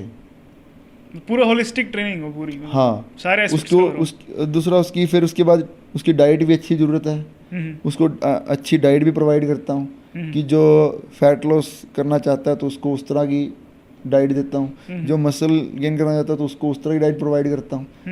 तो इस तरह से होता है। पर लेकिन मैं चाहता हूँ कि मेरा क्लाइंट जो है ना, उसको मतलब कि जो मेरे अंदर नॉलेज है ना, मेरे पास जो भी नॉलेज है मैं उसको प्रोवाइड कर दूँ, कि उसे ना कभी मेरे से 3 महीने 2 महीने ट्रेनिंग लेने के बाद कभी ट्रेनिंग ना लेनी पड़े। क्योंकि जो रिजल्ट्स होते हैं ना वो तो लॉन्ग टर्म होते हैं। कभी आपने मतलब कि आपका मतलब शेड्यूल ऐसा है, आप बिजनेसमैन हो, आपको लोगों के साथ उठना बैठना पड़ता है और वहाँ खाना पीना भी पड़ता है, आप डाइट अच्छी नहीं ले पा रहे, लेकिन आप जिम में जाके अगर 2 किलोमीटर अच्छे से भाग रहे हो तो आप उनसे बेटर हो जो कुछ भी नहीं कर रहे। आप उनसे बेटर हो जो 5 किलो भी लिफ्ट नहीं कर सकते और आप 50 किलो लिफ्ट कर सकते हो। आपके मसल्स तो प्रिपेयर है ना। मोटे पतले की बात तो अलग चीज़ होगी कि आप मोटे हो या पतले हो, लेकिन आपकी बॉडी प्रिपेयर है ना हर चीज़ करने के लिए। तो मैं उनको सबसे पहले उस काम के लिए तैयार करता हूँ। वो उनके ऊपर डिपेंड करता है, वो अपनी डाइट को अच्छा करेंगे तो वो मोटे हैं तो थोड़े मतलब उनके पास फैट है तो फैट लॉस हो जाएगा। मैं प्रोवाइड तो करूँगा लेकिन उनको मोटिवेट भी करूँगा। बाकी लोगों के लाइफस्टाइल का आजकल जो सिस्टम चल रहा है ना, जिस तरह से मतलब अब मैं कुछ बिजनेसमैन के साथ रहता हूँ तो वो कहते हैं यार अगर मैं क्लाइंट के साथ बैठ के ना पीऊँगा ना करण तो मेरी डील क्लियर नहीं होती।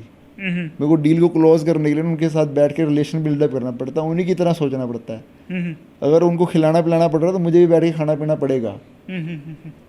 ठीक है, शायद वो कभी कभी 2-2 दिन चलता है, 3 दिन भी चलता है, कभी कभी हफ्ता भी चलता है। लेकिन वो चाहें तो वो कुछ और तरीका भी ढूंढ सकते हैं इसका।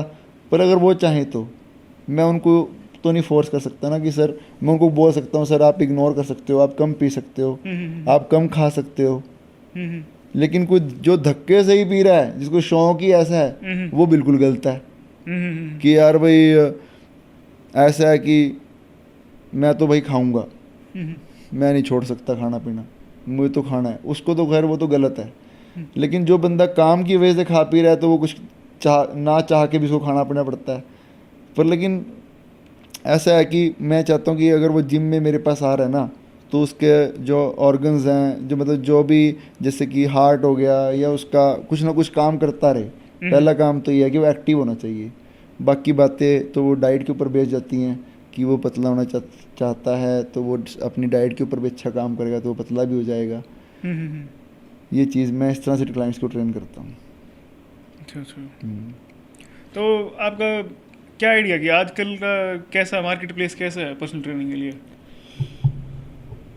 पर्सनल ट्रेनिंग के बारे में लोगों को पता चल गया कि हाँ कि पर्सनल ट्रेनिंग लेनी है, और मुझे मतलब कि एक वो मिल जाता है लोगों को ना, एक प्लान मिल जाता है, वर्कआउट करने का तरीका बदल जाता है। तो मतलब कि लोगों को पता चल गया कि हाँ कि इनको इस बंदे को नॉलेज है और मुझे ये बंदा अपने साथ चाहिए ऑलवेज, कि ये मुझे देखता रहे कि मेरा रॉन्ग पोस्चर तो नहीं है, मैं एक्सरसाइज करते हुए सही ढंग से कर रहा हूँ, अगर मैं कुछ खा रहा हूँ तो अच्छे से खा रहा हूँ, मैं कुछ गलत तो नहीं चल रहा। और मेरा एक प्लान, एक हम जैसे हम लोग होते हैं एक प्रॉपर प्लान बना देते हैं, उनका डाइट प्लान हो गया, वर्कआउट प्लान हो गया। तो लोग इस तरह से इंपॉर्टेंस देने लगे भी हाँ इस बंदे ने स्टडी की है इसमें, मतलब वन ऑन वन सबसे ज़्यादा इंपॉर्टेंट, उसके लिए पे करने के तैयार। बिल्कुल। उसको ये होता है कि मेरे को मतलब कि जो भी मैं कर रहा हूँ ना वो मैं परफेक्टली करूँ, और परफेक्टली मैं तभी कर पाऊंगा जब मेरे पीछे कोई प्रोफेशनल आगे खड़ा होगा। तो लोग अब इस चीज़ के लिए इसलिए मतलब इस चीज़ पर ध्यान देने लगे हैं कि पर्सनल ट्रेनिंग भी जरूरी है। कुछ लोग आते हैं बोलते हैं कि सर मैं ना पहले 2-1 महीने एक्सरसाइज खुद से लगा लेता हूँ, फिर शायद मैं पर्सनल ट्रेनिंग शुरू कर दूँ। तो फिर मैं उनको इसलिए नहीं बोलता कि वो मुझसे पर्सनल ट्रेनिंग अभी लें, या मैं उनको किसी को बोला मैंने कि आप पर्सनल ट्रेनिंग शुरू कर दो, लेकिन मैं उनको समझाता हूँ कि सर अगर आपको पर्सनल ट्रेनिंग शुरू करनी है ना तो this is the right time, क्योंकि इस टाइम आप फ्रेश हो और इस टाइम आपको किसी भी चीज़ के बारे में पता नहीं है। जो भी मैं सिखाऊंगा ना तो आप सही ही सीखोगे, आप गलत नहीं सीखोगे। लेकिन आप 2 महीने गलत सीखने के बाद जब मेरे पास आओगे ना तो मुझे आपको सुधारना मुश्किल हो जाएगा। लेकिन जब आप स्टार्ट कर रहे हो ना, तो आप फ्रेश स्टार्ट कर रहे हो, आपको आपकी मसल्स जो है ना, उनको एक प्रॉपर पोस्चर, आपका जो मतलब कि जो भी आप एक्सेल लगा रहे हो ना, उसमें मतलब आपको प्रॉपर पोस्चर शुरू से ही बन जाएगा। शुरू से ही आप एक राइट पोस्चर में एक्सरसाइज करोगे ना, तो उसको बार बार रिपीट करोगे तो उसमें परफेक्शन आता रहेगा। 2 महीने बाद तो आप मतलब खुद से ही अच्छा करने लग जाओगे। फिर आपको पर्सनल ट्रेनिंग लेने की क्या जरूरत पड़ेगी, फिर तो आप चाहे पर्सनल ट्रेनिंग ऑफ भी कर सकते हो। लेकिन अगर आप पहले ही गलत मलत करके मेरे पास आओगे तो आपको 2 महीने नहीं लगेंगे सुधारने में, आपको 4 महीने लगेंगे सुधारने में। तो ये देख लो, अभी इन्वेस्ट करना है कि बाद में इन्वेस्ट करना है। अभी मैंने बात बोली इन्वेस्ट, है ना, तो ये इन्वेस्टमेंट ही है अपने ऊपर। बिल्कुल। जैसे आप अपने बच्चों को ट्यूशन में भेजते हो ना, और उस चीज़ को खर्चा ना मान के इन्वेस्टमेंट मानते हो कि मैं इसको किसी टीचर के पास भेज रहा हूँ, और वहाँ पे जाके वो बच्चा को मैं, जो मेरे बच्चे को पढ़ाएगा, तो मेरा बच्चा उसके बाद मेरे को बड़ा होके कुछ सीख के कुछ मतलब जब वो वहाँ से वो स्टडी अच्छी करेगा, बड़ा कुछ बनेगा, और बड़ा कुछ अच्छा बनेगा तो बाद में फिर अर्निंग करेगा, तो एक किस्म से इन्वेस्टमेंट होगी ना। तो ये बिल्कुल सही तरीका, ये सही तरीका है तो देखने का ना। तो ये भी एक इन्वेस्टमेंट है। असली फिजिकल एजुकेशन की इन्वेस्टमेंट तो मतलब असली फिजिकल एजुकेशन तो ये है। हाँ, मतलब ये इन्वेस्टमेंट है कि आप अगर एक अच्छी चीज़ में कुछ चीज़ ले रहे हो तो आगे फ्यूचर में जाके अगर आप अभी से ही अगर आप कुछ बीमार होने से पहले, कुछ बीमारी लगने से पहले ही आप अपने आप को अच्छा रखने की कोशिश करने लग रहे हो, कि आप एक लाइन में चल गए हो कि हाँ कि मुझे अब फिट होना है, तो मतलब आप आगे दवाइयों से बच गए। तो आपने अभी इन्वेस्ट कर लिया ताकि आगे जाके आपको प्रॉब्लम ना आए, है ना। तो इस चीज़ को सोच कर आप चलोगे तो बहुत बढ़िया। अब मैं क्या सिस्टम करता हूँ, मेरी इन्वेस्टमेंट जो है, मेरा कोई बिजनेस तो है नहीं, मतलब इन द सेंस कि मेरा पर्सनल जिम तो है नहीं है कि मैंने जाके वहाँ लोगों को सैलरियाँ देनी है या क्या देनी है। मैं अपनी डाइट के ऊपर इन्वेस्ट करता हूँ, मैं अपने कपड़ों पर इन्वेस्ट करता हूँ कि भाई हाँ मेरे पास तो यही, अच्छा दिखने के लिए मुझे अच्छे कपड़े पहनने हैं, अच्छा दिखने के लिए मुझे तैयार रहना है, अच्छा दिखने के लिए मुझे मेरी बियर्ड और मेरे बाल अच्छे से कटे रहें, तो मैं सबको इन्वेस्टमेंट बोलता हूँ, मैं खर्चा नहीं बोलता इनको। कि मुझे एक बात मेरे को अच्छी लगी सुनने में कि अपडेटेड रहना, मुझे ये मतलब मैं अपडेटेड रहता हूँ। तो मैं कोर्स के ऊपर, स्टडी के ऊपर जब मैं पैसे लगा रहा हूँ तो वो मेरी इन्वेस्टमेंट है, ना कि मेरा खर्चा है। सॉरी मैंने डिस्टर्ब करी आपको बीच में, आप बताओ जो बोल रहे। मैं कह रहा था कि मतलब वो जो आप उस बात को पॉइंट आउट कर रहे थे ना कि मेरा गोल ये नहीं है कि मैं तेरे को अपना कंटिन्यूसली क्लाइंट बना के रखूँ कि मैं तेरे को ट्रेन कर सकूँ कि तेरे को ट्रेनर की जरूरत ना पड़े। मतलब कि वो उस तरीके से देखते हैं कि ये तो मेरे को फंसाने के, मतलब कि वो होता है ना लोगों के दिमाग में तो स्कैम। मैंने सारी उम्र ट्रेनिंग दे के एक आदमी को क्या करना है, मैंने तो ये चाहता हूँ कि वो बंदा मेरे पास आ रहा है, मुझसे सीख ले और आगे चला जाए। बाकी कुछ लोग ऐसे भी होते हैं जो बोलते हैं कि नहीं यार करण, मेरे पास ना यार इतना फोकस्ड माइंड नहीं है कि मैं अपने काम में भी लगा पाऊँ और यहाँ पे भी करूँ। तो मैं चाहता हूँ कि मैं आपके साथ कंटिन्यू ट्रेनिंग रखूँ। कुछ क्लाइंट मेरे पास ऐसे भी हो जो 2-2, 2.5, 3-3 साल से ट्रेनिंग कर रहे हैं, और शायद वो चाहते हैं कि मैं और भी करता रहें, क्योंकि उनको एक वो चाहते हैं कि हाँ कि जो मुझे ऐसा ना हो कि मैंने अब तक जो भी कर रहा हूँ ना मैं सिर्फ आप जो बोलते हो वो मैं करता हूँ, मैं इसके ऊपर अपना दिमाग इस्तेमाल नहीं करना चाहता। इसलिए मैं ट्रेनिंग लेता हूँ आपसे, ताकि भी मैं जो भी काम करूँ ना जिम मैं गलत ना करूँ, सही करूँ। ऐसा ना हो कि मैं खुद से करने लगूँ और मैंने आज तक कुछ सीखा है नहीं है, चोट खा के घर बैठ जाऊँ, है ना। तो कुछ लोगों का माइंडसेट ये भी होता है, ये भी गलत नहीं है देखा जाए तो। पर लेकिन लेकिन जो मेरी पर्सनल इंटेंशन रहती है कि मैं किसी बंदे को ना परमानेंट क्लाइंट ना बना के रखूँ। मैं चाहता हूँ कि वो बंदा मुझसे सीखे और मैं उसको 2, 2.5, 3 महीने में अच्छे से सब कुछ सिखा दूँ। एक अगर वर्कआउट है, बेसिक वर्कआउट, जैसे बेसिक क्या होता है कि मेजर वर्कआउट तो मेजर लिफ्ट्स ही होती हैं, अगर आप वो सीख जाते हो तो बाकी तो सब लगा कर ही लेता है बंदा। डेड लिफ्ट होगी, स्क्वाट्स होगी, ओवरहेड प्रेसेस होगी, तो ये सारी चीज़ें अगर मान लो आप अच्छे से सीख लेते हो तो ये तो चीज़ें कभी बंद करने वाली है ही नहीं है, ये तो फ्यूचर में आप चलते ही रहोगे, करते ही रहोगे। तो इन्हीं को अगर मैंने सिखा दिया, मैं तो बहुत खुश हो जाता हूँ। जो बंदा, कुछ लोग होते हैं इनके लेग्स के मसल बहुत स्टिफ होते हैं, और मैं उनको जिस दिन पहली बार वो नीचे बैठ जाते हैं ना, उनको मैं मतलब कि मसल्स को मतलब थोड़ा फ्लेक्सिबल कर देता हूँ उनके, और उसके बाद फिर वो प्रॉपर पोस्चर में नीचे बैठ जाए। मैं उस दिन सोचता हूँ मेरी तो ट्रेनिंग सफल हो गई यार। ये बंदे ने जो ज़िंदगी में आज तक कभी नीचे कभी बैठा ही नहीं, स्क्वाट्स पोजीशन कभी में बैठा ही नहीं है प्रॉपर नीचे, वो आज नीचे बैठ गया। तो मेरे को तो ऐसा लगता है मैंने तो ट्रेनिंग जो इसको देनी थी ना वो दे दी। अब आगे तो इसके ऊपर काम करना इसका काम है, इसको इम्प्रूव करना। पर लेकिन वो लोग बोलते हैं नहीं यार करण, इम्प्रूव तूने किया, अब तू ही आगे चल के जाएगा, तो फिर तो- चलती रहती है ट्रेनिंग्स भी। तो ऐसा नहीं है कि मतलब इनसिक्योर नहीं हो जाना चाहिए, अब मैं पर्सनल ट्रेनर्स को अब मैं इनसिक्योर खुद नहीं हो जाना से चाहिए अब मैं कि- खुद से कैसे बोल लूँ कि सर मुझसे ट्रेनिंग ना लो। हाँ। ये तो नहीं बोल सकता ना मैं हम्म। कि सर अब आप जाओ, अब आप खुद से ट्रेन करो। वही पर्सनल ट्रेनर्स को इनसिक्योर नहीं होना चाहिए कि मैं अगर अपनी नॉलेज शेयर कर दी तो मेरे पास तो क्लाइंट आना ही बंद ये कर कभी देंगे। नहीं होता यार, ये कभी नहीं होता। वही अपने वही सेम ही आर्गुमेंट है कि इंटरनेट पे सब कुछ है, इसकी क्या जरूरत है। देखो पता क्या बात है, हम्म, ये बात तो मैंने आज तक कभी सोची ही नहीं कि आप अपनी नॉलेज को अपने पास छुपा के रखो। हम्म, कुछ मैं क्या चाहता हूँ कि मैं ऐसा इंसान था, हम्म, या फिर कोई भी बंदा कोर्स करता है ना, मतलब कोई पर्सनल ट्रेनिंग करने के लिए कोर्स करता है ना, तो उसको 1 से 2 बार ही समझाया जाता है, उस टाइम वो समझ जाए और उस चीज़ को अप्लाई करके उसके ऊपर वो बार बार अप्लाई करता जाए, तो वो परफेक्शन उसमें तभी आती है। हम्म, अगर मैं वहाँ जब कोर्स करने गया था, तो अगर उस चीज़ को ना समझ पाता तो मैं लोगों को समझा कैसे पाता, हम्म, है ना। तो क्या होता है कि अब कोई बंदा अगर मुझसे पूछता है ना, तो मैं उसको बहुत अच्छे से बताता हूँ, एक बार तो मैं बहुत अच्छे से बताता हूँ उसको।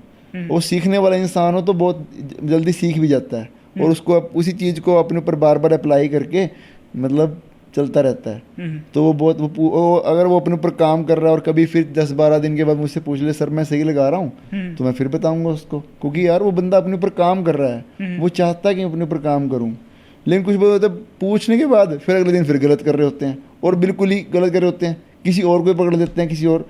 अगर आपने मुझसे पूछा, आपने मुझसे 5 मिनट लिए और मैंने भी बिना पैसे मांगे आपसे 5 मिनट आपको दिए, कोई उसमें कोई मैंने लालच नहीं रखा, जो मेरे पास नॉलेज थी मैंने आपको प्रोवाइड कर दी, फिर आपको मेरे ऊपर ट्रस्ट नहीं है, फिर आप दूसरे बंदे को जाके बोल रहे हो यार सिखा दे, मेरे को करण ने सिखाया था कुछ और, तू भी सिखा दे, तेरे पास क्या नॉलेज है। तो ये तो फिर ऐसा हो गया ना कि मार्केट में घूमना और लेना कुछ भी नहीं, है ना, सिर्फ घूमने वाला काम कर देना। इस तरह से एक जर्नल ट्रेनर, जब मैं जर्नल ट्रेनिंग में था तब भी मैं लोगों को प्रॉपर बताता था। मैंने कभी ये नहीं सोचा कि मैं पर्सनल ट्रेनिंग में जाऊंगा तब मैं लोगों को अच्छे से मतलब इसके बारे में कुछ डीपली और बताऊंगा, ऐसा नहीं सोचा मैंने। मेरे पास जो नॉलेज थी मैंने वही दी, लेकिन मैं सिर्फ पर्सनल ट्रेनिंग, मेरे को इतना लाउड था कि मैं मतलब जर्नल ट्रेनिंग में इतना लाउड था कि मैं किसी को जाके बताऊं और उसके ऊपर सिर के ऊपर चढ़ के ना खड़ा रहूं मैं, और बताता अच्छे से था। और जब वो बंदा बोलता था मुझे आगे कहता सर स्टार्टिंग में तो आपने मुझ पर बहुत अच्छा ध्यान दिया था जब मैं आया था, बाद में आपने सर मैंने स्टार्टिंग में आपके ऊपर 100% दिया था और मैं आपको अच्छे से बताता था, लेकिन आप ही का दिमाग कहीं और होता था। तो अब मैं बताओ कैसे उस बंदे के ऊपर लगा रहा हूँ, मेरी गलती तो कुछ भी नहीं है। अगर मान लो आपको एवरीडे मुझसे पूछना है, एवरीडे मुझसे मेरे साथ डील कर, मेरे साथ डिस्कस करना है चीज़ में, तो पर्सनल ट्रेनिंग ले लो। मैं आपको आप 10 बार पूछो 10 बार बताऊंगा, लेकिन जो काम मैंने 80,000 रुपये भर के एक बार में सुन के उसको सीख लिया, आपको मैं वो चीज़ फ्री में दे रहा हूँ और फिर भी आप मेरे को उसके ऊपर ध्यान नहीं दे रहे, तो गलती तो फिर आपकी, मेरी थोड़ी गलती है। ये तो जिम में जाते हैं बोलते हैं यार ट्रेनर एक बार जब शुरू में क्लाइंट मेंबरशिप लेता है ना, तो उसको ट्रेनर बताता है, अच्छे से सिखाता है, अच्छे से ट्रीट करता है। लेकिन वही बंदा जब एक ही बात को बार बार पूछता रहेगा, तो ट्रेनर भी कहेगा यार मैं जब 100% दिया था तब तो इसने ध्यान नहीं दिया, अब मैं इसके ऊपर हर रोज कैसे खड़ा हो जाऊं, है ना। तो जितना आपने पे किया था उतने में आपको उतना मिल गया, लेकिन आप कहते हो मुझे पर्सनल ट्रेनिंग भी दे, तो पर्सनल ट्रेनिंग लेने से बनेगी ना। ऐसे थोड़ी ना कोई बंदा भी 10, अब जनरल ट्रेनिंग में एक बंदा 5 से 6 लोगों को, 2 से 3 लोगों को, 5 से 6 लोगों को गाइड करता है। अब एक बंदे को एक बार बता दिया, उसका भी फ़र्ज़ बनता है ना कि मैं अब अगली बार जब मैं आऊँ तो मैं प्रॉपर ही लगाऊँ। चलो थोड़ा सा गलती कर रहा तो थोड़ी बहुत गलती कर रहा, थोड़ी सुधार दी, अब ये थोड़ा जीरो से दोबारा फिर एक ही बंदे के ऊपर खड़ा रहेगा जनरल ट्रेनर भी। और वही बंदा जब पर्सनल ट्रेनिंग के लिए पैसे मांग लेता है तो वो बुरा बन जाता है। तो जैसे हो शुरू, तो जैसे मान लो आज की अब मान लो कोई जो ऑडियंस में बंदा है उसको पूछना है कि उसको वो मोटिवेट होगा आपको सुन के कि हाँ मेरे को भी ऐसा कुछ करना है इस बंदे जैसा, तो उसको पहला स्टेप क्या लेना चाहिए? उसको सबसे पहले मतलब कि फ़िटनेस की नॉलेज लेनी चाहिए, किसी अच्छे से इंस्टीट्यूट में जाके सर्टिफिकेशन करनी चाहिए। और किसी मतलब कोई बंदा अगर अच्छा मतलब कि फ़िटनेस में कोई अच्छा पर्सनल ट्रेनर है या कुछ भी है, उससे जाके टिप्स लेने चाहिए, अच्छा। ठीक है ना। तो दूसरा, जब वो अपनी नॉलेज यानी ग्रैब कर लेगा, यानी जब वो कोर्स करके आएगा तो उसको अपने ऊपर अप्लाई करना चाहिए। और आगे कि अगर वो अपने ऊपर अप्लाई करेगा तो उससे गलत और सही में पता चलेगा। तो वो लोगों पे आगे जाके वो जब वो जर्नल रनिंग में ज्वाइन करेगा, जब वो किसी जिम में ज्वाइन करेगा, तो लोगों को बताने का उसको तरीका पता चलेगा कि कैसे लोगों को समझाना है, कैसे बताना है। वो भी स्किल अप होना चाहिए, है ना।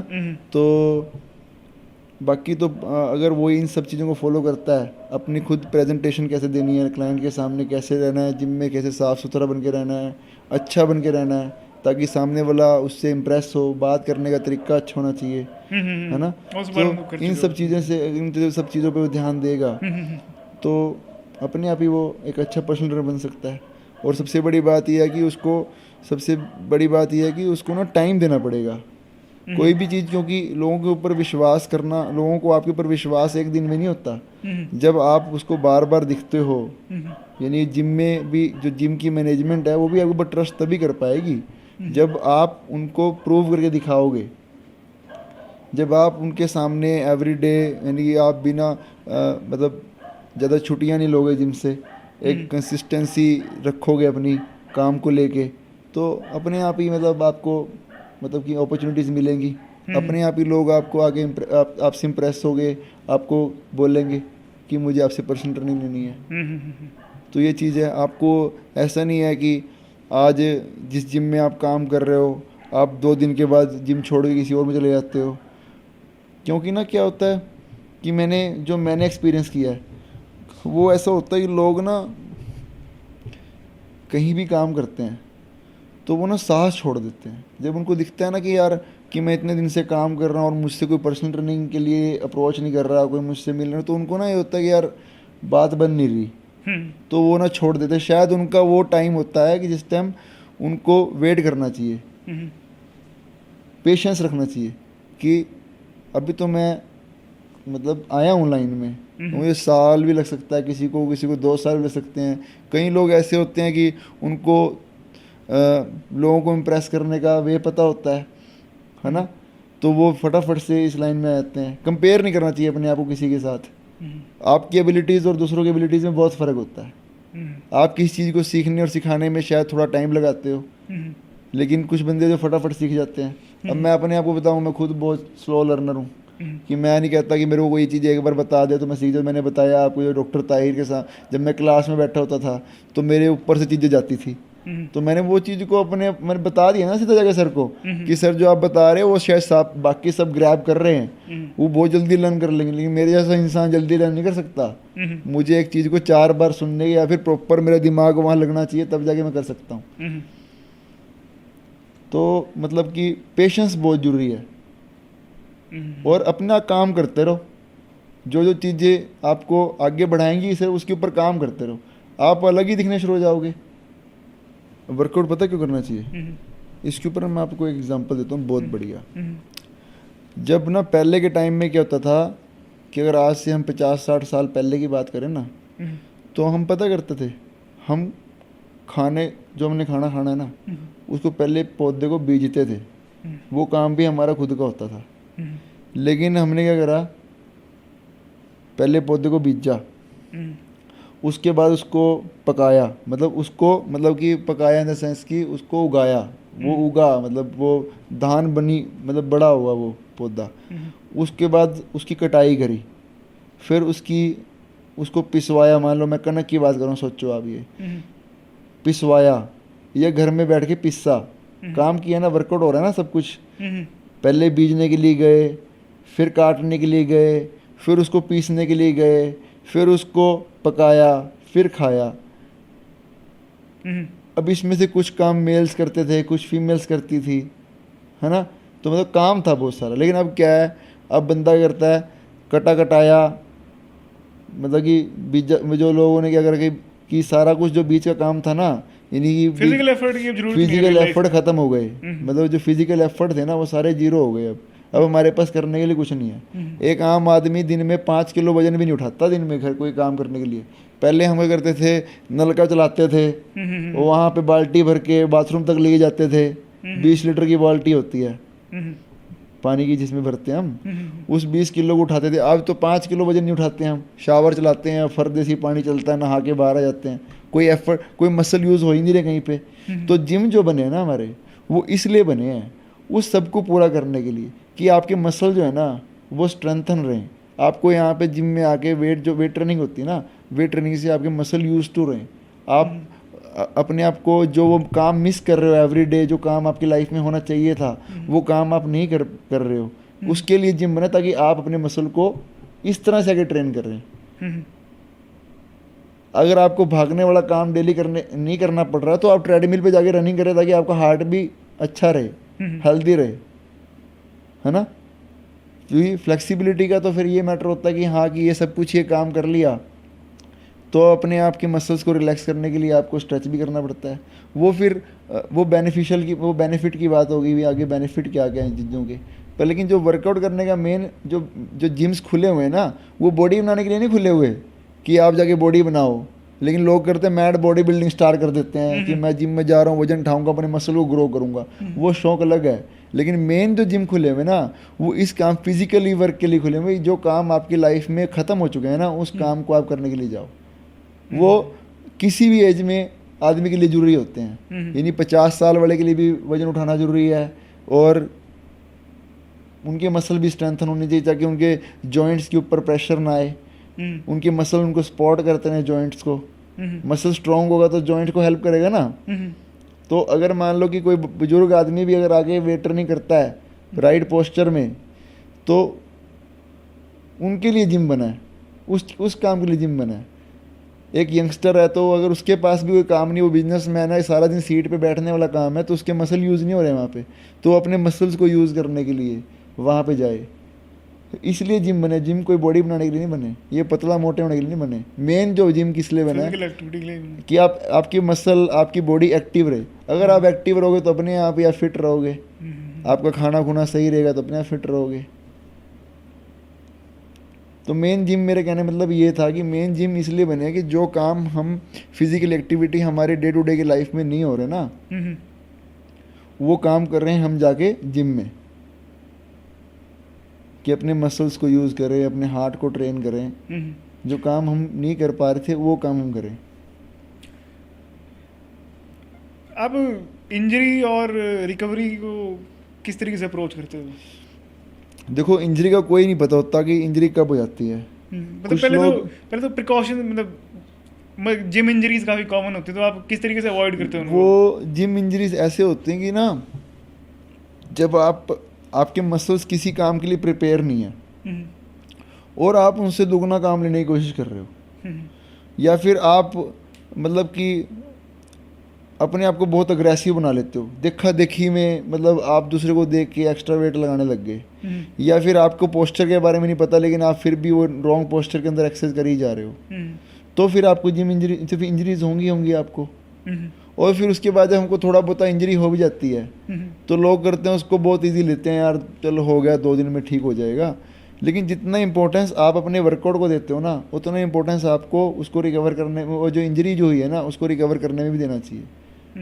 आपको कंसल्ट कर, आपको कोई भी छोटी सी भी इंजरी हो आपको कंसल्ट करना चाहिए किसी अच्छे डॉक्टर से, किसी से भी बारे में, मेरे को भी ऐसी प्रॉब्लम हुई है तो इसके लिए मुझे क्या करना चाहिए। वो डॉक्टर बताएगा कि आपको ये नॉर्मल इंजरी है और इस वजह से आप 2-3 दिन रेस्ट करोगे तो ठीक हो जाएगा। ऐसे नहीं कि अगर मान लो आपको दर्द हो रही है तो आप दे धक्का हो रखे हो आप, और आप वो जो छोटी मोटी इंजरी है शायद उसको किसी दिन बहुत बड़ा बना लो आप।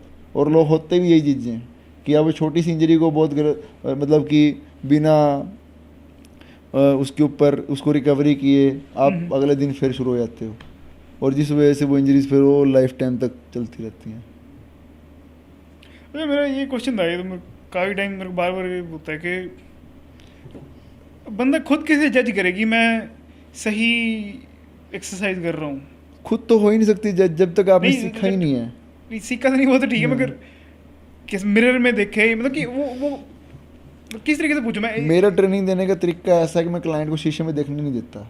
अच्छा। हाँ, क्योंकि जब क्लाइंट अपने आप को देखता है ना शीशे में तो वो अपना पोस्चर ख़राब कर लेता है, क्योंकि जो हमारी नेक का जो पोस्चर होता है ना वो होता है न्यूट्रल होती है हमारी नेक। वर्कआउट करते हुए हमारी नेक जो है ना वो बॉडी के साथ काम करती है कि अगर मेरी बैक डाउन जा रही तो मेरी नेक भी डाउन जाएगी। लेकिन अगर मैंने अपना पोस्चर देखना तो मैं कभी टेढ़ी गर्दन से कभी इस गर्दन से करूँगा तो सारे मसल एक दूसरे से कनेक्टेड है। अगर मेरे को ये डेडलिफ्ट करते हुए अगर मैं अपनी गर्दन घुमा रहा हूँ तो वो यहाँ पे स्ट्रेस पे मेरे मसल्स हैं, जिस मसल को सीधा काम करना चाहिए वो मसल स्ट्रेस में आ गया, तो वो पोस्चर कैसे करेक्ट कर सकता है अपना? मैं तो उस तरीके से कर रहा हूँ, जैसे मान लो मैं वो कर रहा हूँ ट्राइसेप्स की एक्सरसाइज कर रहा हूँ मान लो मैं, तो मैं किस तरीके से जज करूँ कि हाँ मैंने सही से वर्कआउट किया है इसका? आप जज करोगे, आप ऐसे जज कर सकते हो। अब जैसे हम ट्राइसेप की मान लो मैं एक्सरसाइज लगा रहा हूँ ट्राइसेप की, तो मेरा जो ध्यान है ना वो मेरे पोस्चर के ऊपर मेरी ऐसे रहेगा कि मेरी जो वेट है वो स्ट्रेट लाइन में चल रहा है ये नहीं चल रहा, अच्छा मेरे बाजुएं सीधी हैं ये नहीं है, इस तरह से करूँगा। शीशे में टेढ़ी मेढ़ी गर्दन करने से मैंने देख सकता कि मेरा पोस्चर राइट है कि नहीं है, या मैं किसी को बोलूँगा कि यार प्लीज़ यार मेरे चेक करो पोस्चर मेरा ठीक है या नहीं है। आदमी अपने आप को एनालाइज तब तक नहीं कर सकता जब तक उसको पता नहीं चलता कि राइट पोस्चर है क्या।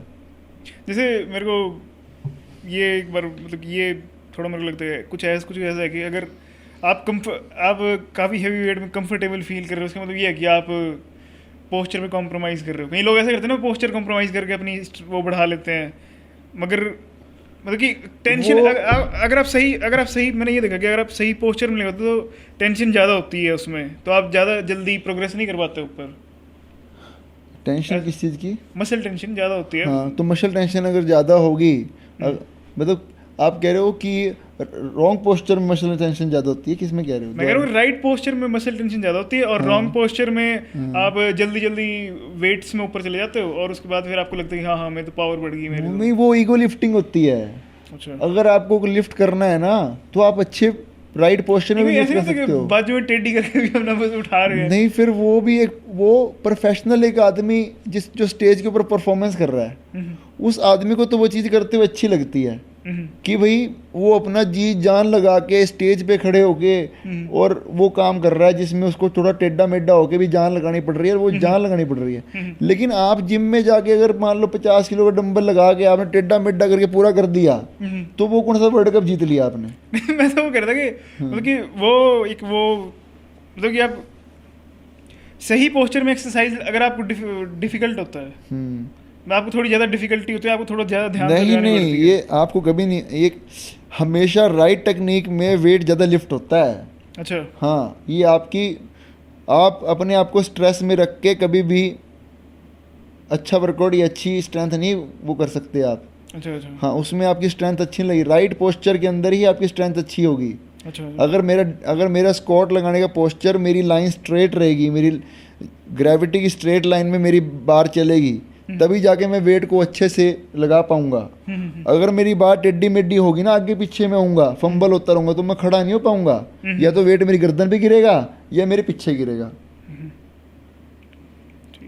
हाँ, अगर मेरे सारे मसल्स इक्वली काम कर रहे हैं, मेरी दोनों लेग्स की स्ट्रेंथ एक जैसी है, मैंने उसके ऊपर काम किया हुआ है, मैं दोनों लेग्स को अलग अलग ट्रेन करके भी मैंने दोनों की स्ट्रेंथ इक्वल की हुई है, मेरे ग्लूट्स के अंदर फ्लेक्सिबिलिटी अच्छी है, मेरे हिप्स जो है मेरे जो ग्लूट्स के जो यहाँ पे जो मतलब मेरे जॉइंट्स हैं जो वो फ्लेक्सिबल हैं, मतलब मेरे जो मसल्स हैं वो फ्लेक्सिबल हैं, जो मतलब कि उठने बैठने में कोई स्टिफनेस नहीं हो रही, तो फिर तो मैं सही लगाऊंगा ना एक्सरसाइज। अच्छा। हाँ, अब वही मैंने बात बोली है ना, आपको राइट पोस्चर में आने के लिए आपको बहुत सारी चीज़ों पे काम करना पड़ता है। अब जैसे मैंने बताया आपको कि स्क्वाट लगाने के लिए अच्छा, अगर हैवी स्क्वाट लगाना है आपने, और अगर आप मतलब कि कर रहे हो, ट्रेनिंग कर रहे हो हैवी लिफ्टिंग की, तो आपकी दोनों टांगों में इक्वल स्ट्रेंथ होनी चाहिए, और उसके लिए भी ट्रेनिंग होती है कि इक्वल स्ट्रेंथ आती कैसे है। उसी से मेरा क्वेश्चन था कि जो अनइवन डेवलपमेंट हो जाती है, काफी कॉमन है कि अनइवन डेवलपमेंट होती है मसल्स में, उससे क्या होता है कि जो डोमिनेंट हैंड होता है उसकी ज़्यादा बड़ी होती है मसल, और उसकी वो इसलिए होता है क्योंकि आप ना अब जो एक्सरसाइज लोग बाइसेप्स को ट्रेन कर रहे हैं, अब वो बारबल से अगर ट्रेन कर रहे हैं, बार बोलते हैं मतलब रोड से, बारबल से अगर आप ट्रेन कर रहे हो ना, तो वो एक दोनों हाथ एक दूसरे पे डिपेंडेंट होते हैं। अगर डिपेंडेंट होंगे तो क्या होगा कि एक की स्ट्रेंथ कम है ना, तो कम की कम रह जाएगी, क्योंकि दूसरा में पावर ज़्यादा है, वो ज़्यादा लिफ्ट कर सकता है, तो वो उसको किसी तरह टेढ़ा मेढ़ा करके ऊपर तक ले आएगा। लेकिन एक किस्म में देखा जाए इसकी पावर कम लगी तो इक्वल स्ट्रेंथ और इक्वल मसल ग्रोथ नहीं हो सकती। लोगों के ऐसे चेस्ट में ही फर्क होता है कि एक तरफ की चेस्ट ऊंची होती है, एक तरफ चेस्ट नीची होती है, एक का मसल कम होता है, एक का मसल ज़्यादा होता है। तो उसका रीज़न सिर्फ यही होता है कि वो हमेशा बारबल से ट्रेन करते हैं। ट्रेनिंग अगर आपको करनी है ना अच्छी, अगर मसल डेवलप अच्छे करने हैं तो आप डंबल के साथ ट्रेन करो, ज़्यादा बेटर होता है। इक्वल स्ट्रेंथ, इक्वल ग्रोथ और बैलेंस भी दोनों इक्वली, मतलब अलग अलग आपस में डिपेंडेंट नहीं होते ना दोनों।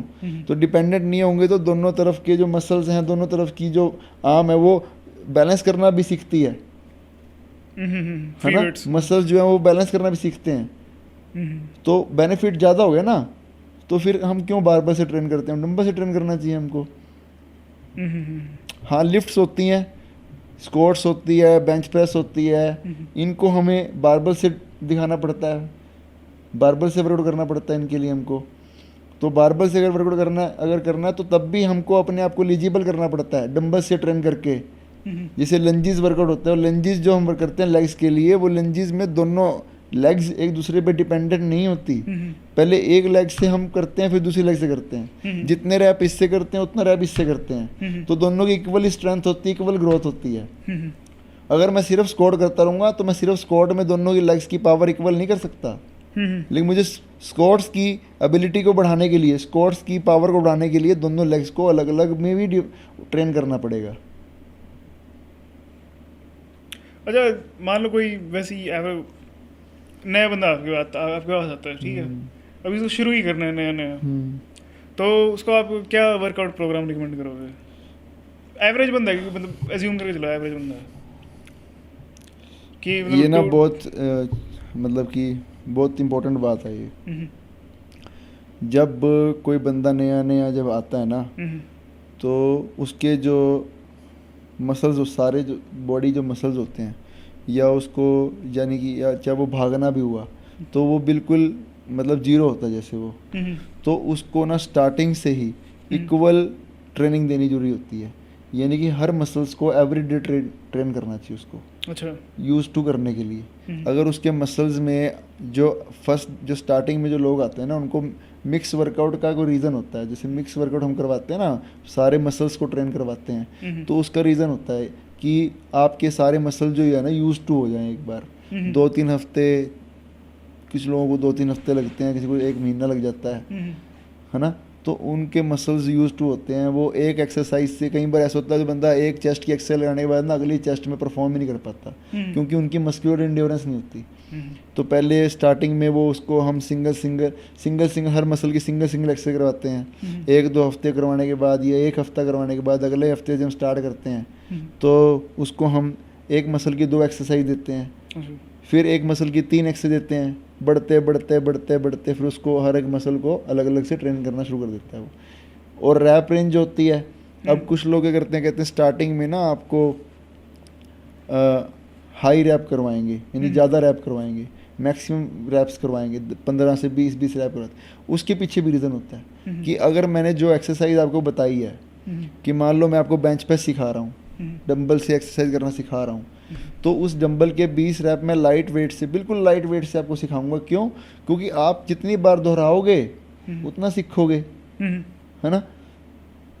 तो उससे मसल यूज टू भी हो रहा है। दूसरा, आप उस एक्सरसाइज को बाद ज़्यादा रैप लगाओगे तो सीख भी ज़्यादा रहे हो। सांस लेने का तरीका होता है, ब्रीद इन पैटर्न क्या है आपका, आपको सांस किस टाइम लेना है, किस टाइम छोड़ना है ना। तो वो भी आप बार बार रिपीट करोगे। तो लर्निंग फेज के लिए हम उनको मल्टीपल मसल्स ट्रेनिंग करवाते हैं, मतलब ऑल मसल्स को एक साथ एक एक्सरसाइज 2 एक्सरसाइज करके ट्रेन करते हैं। आपका इसका लिए क्या ओपिनियन है कि बस एक दिन single muscle workout per day? वही बात होगी ना कि एक मसल की जो मेजर एक्सरसाइज होती हैं, एक मसल 2 से 3, एक मसल की कितनी, एक सेशन में एक मसल की कितनी एक्सरसाइज होनी चाहिए? एक मसल की 2 से 3 एक्सरसाइज मेजर होती हैं। अच्छा। लेकिन हम क्या करते हैं, 5-5 6-6 एक्सेल लगाते हैं एक ही मसल्स की, एक ही मसल की मतलब 5-5 6-6 एक्सेल लगाते हैं, उसका कोई फ़ायदा नहीं है। अगर बंदे को फिट होना है ना, सिर्फ अगर वो फिटनेस में के हिसाब से देख रहा है तो उसको कोई ज़रूरत नहीं है कि 5-5 6-6 एक ही मसल को रिलेट करे वो। जैसे कि अब मान लो चेस्ट और ट्राइसेप्स है, या चेस्ट और शोल्डर की एक्सेल लगाते हैं। अगर मैंने 3 एक्सरसाइज में चेस्ट को ट्रेन कर लिया, 3 मेजर एक्सरसाइज हैं चेस्ट की, बेंच प्रेस मतलब जो फ्लैट बेंच प्रेस होगी, इंक्लाइंड होगी, डिक्लाइंड होगी, ठीक है ना, इन तीनों प्रेसिस में मैंने मसल को ट्रेन कर दिया ना अच्छे से, तो मुझे फ्लाइयों लगाने की जरूरत नहीं है। फ्लाई जो है वो वेरिएशंस हैं। अच्छा। जो मेजर काम है वो प्रेस है। अच्छा। आपने प्रेस वाला काम कर दिया तो उसके बाद आप अगले मसल को ट्रेन करो। आपको ये शोल्डर मसल है वो सेम काम ही कर रहा है। अच्छा। चेस्ट करते हुए शोल्डर मसल सेकेंडरी है, तो आप 2 एक्सरसाइज शोल्डर की लगा लो और उसके बाद एक एक्सरसाइज ट्राइसेप की लगा लो, तो जो मसल एक लाइन में चल रहे हैं वो सारे ट्रेन हो जाएंगे एक ही दिन के अंदर।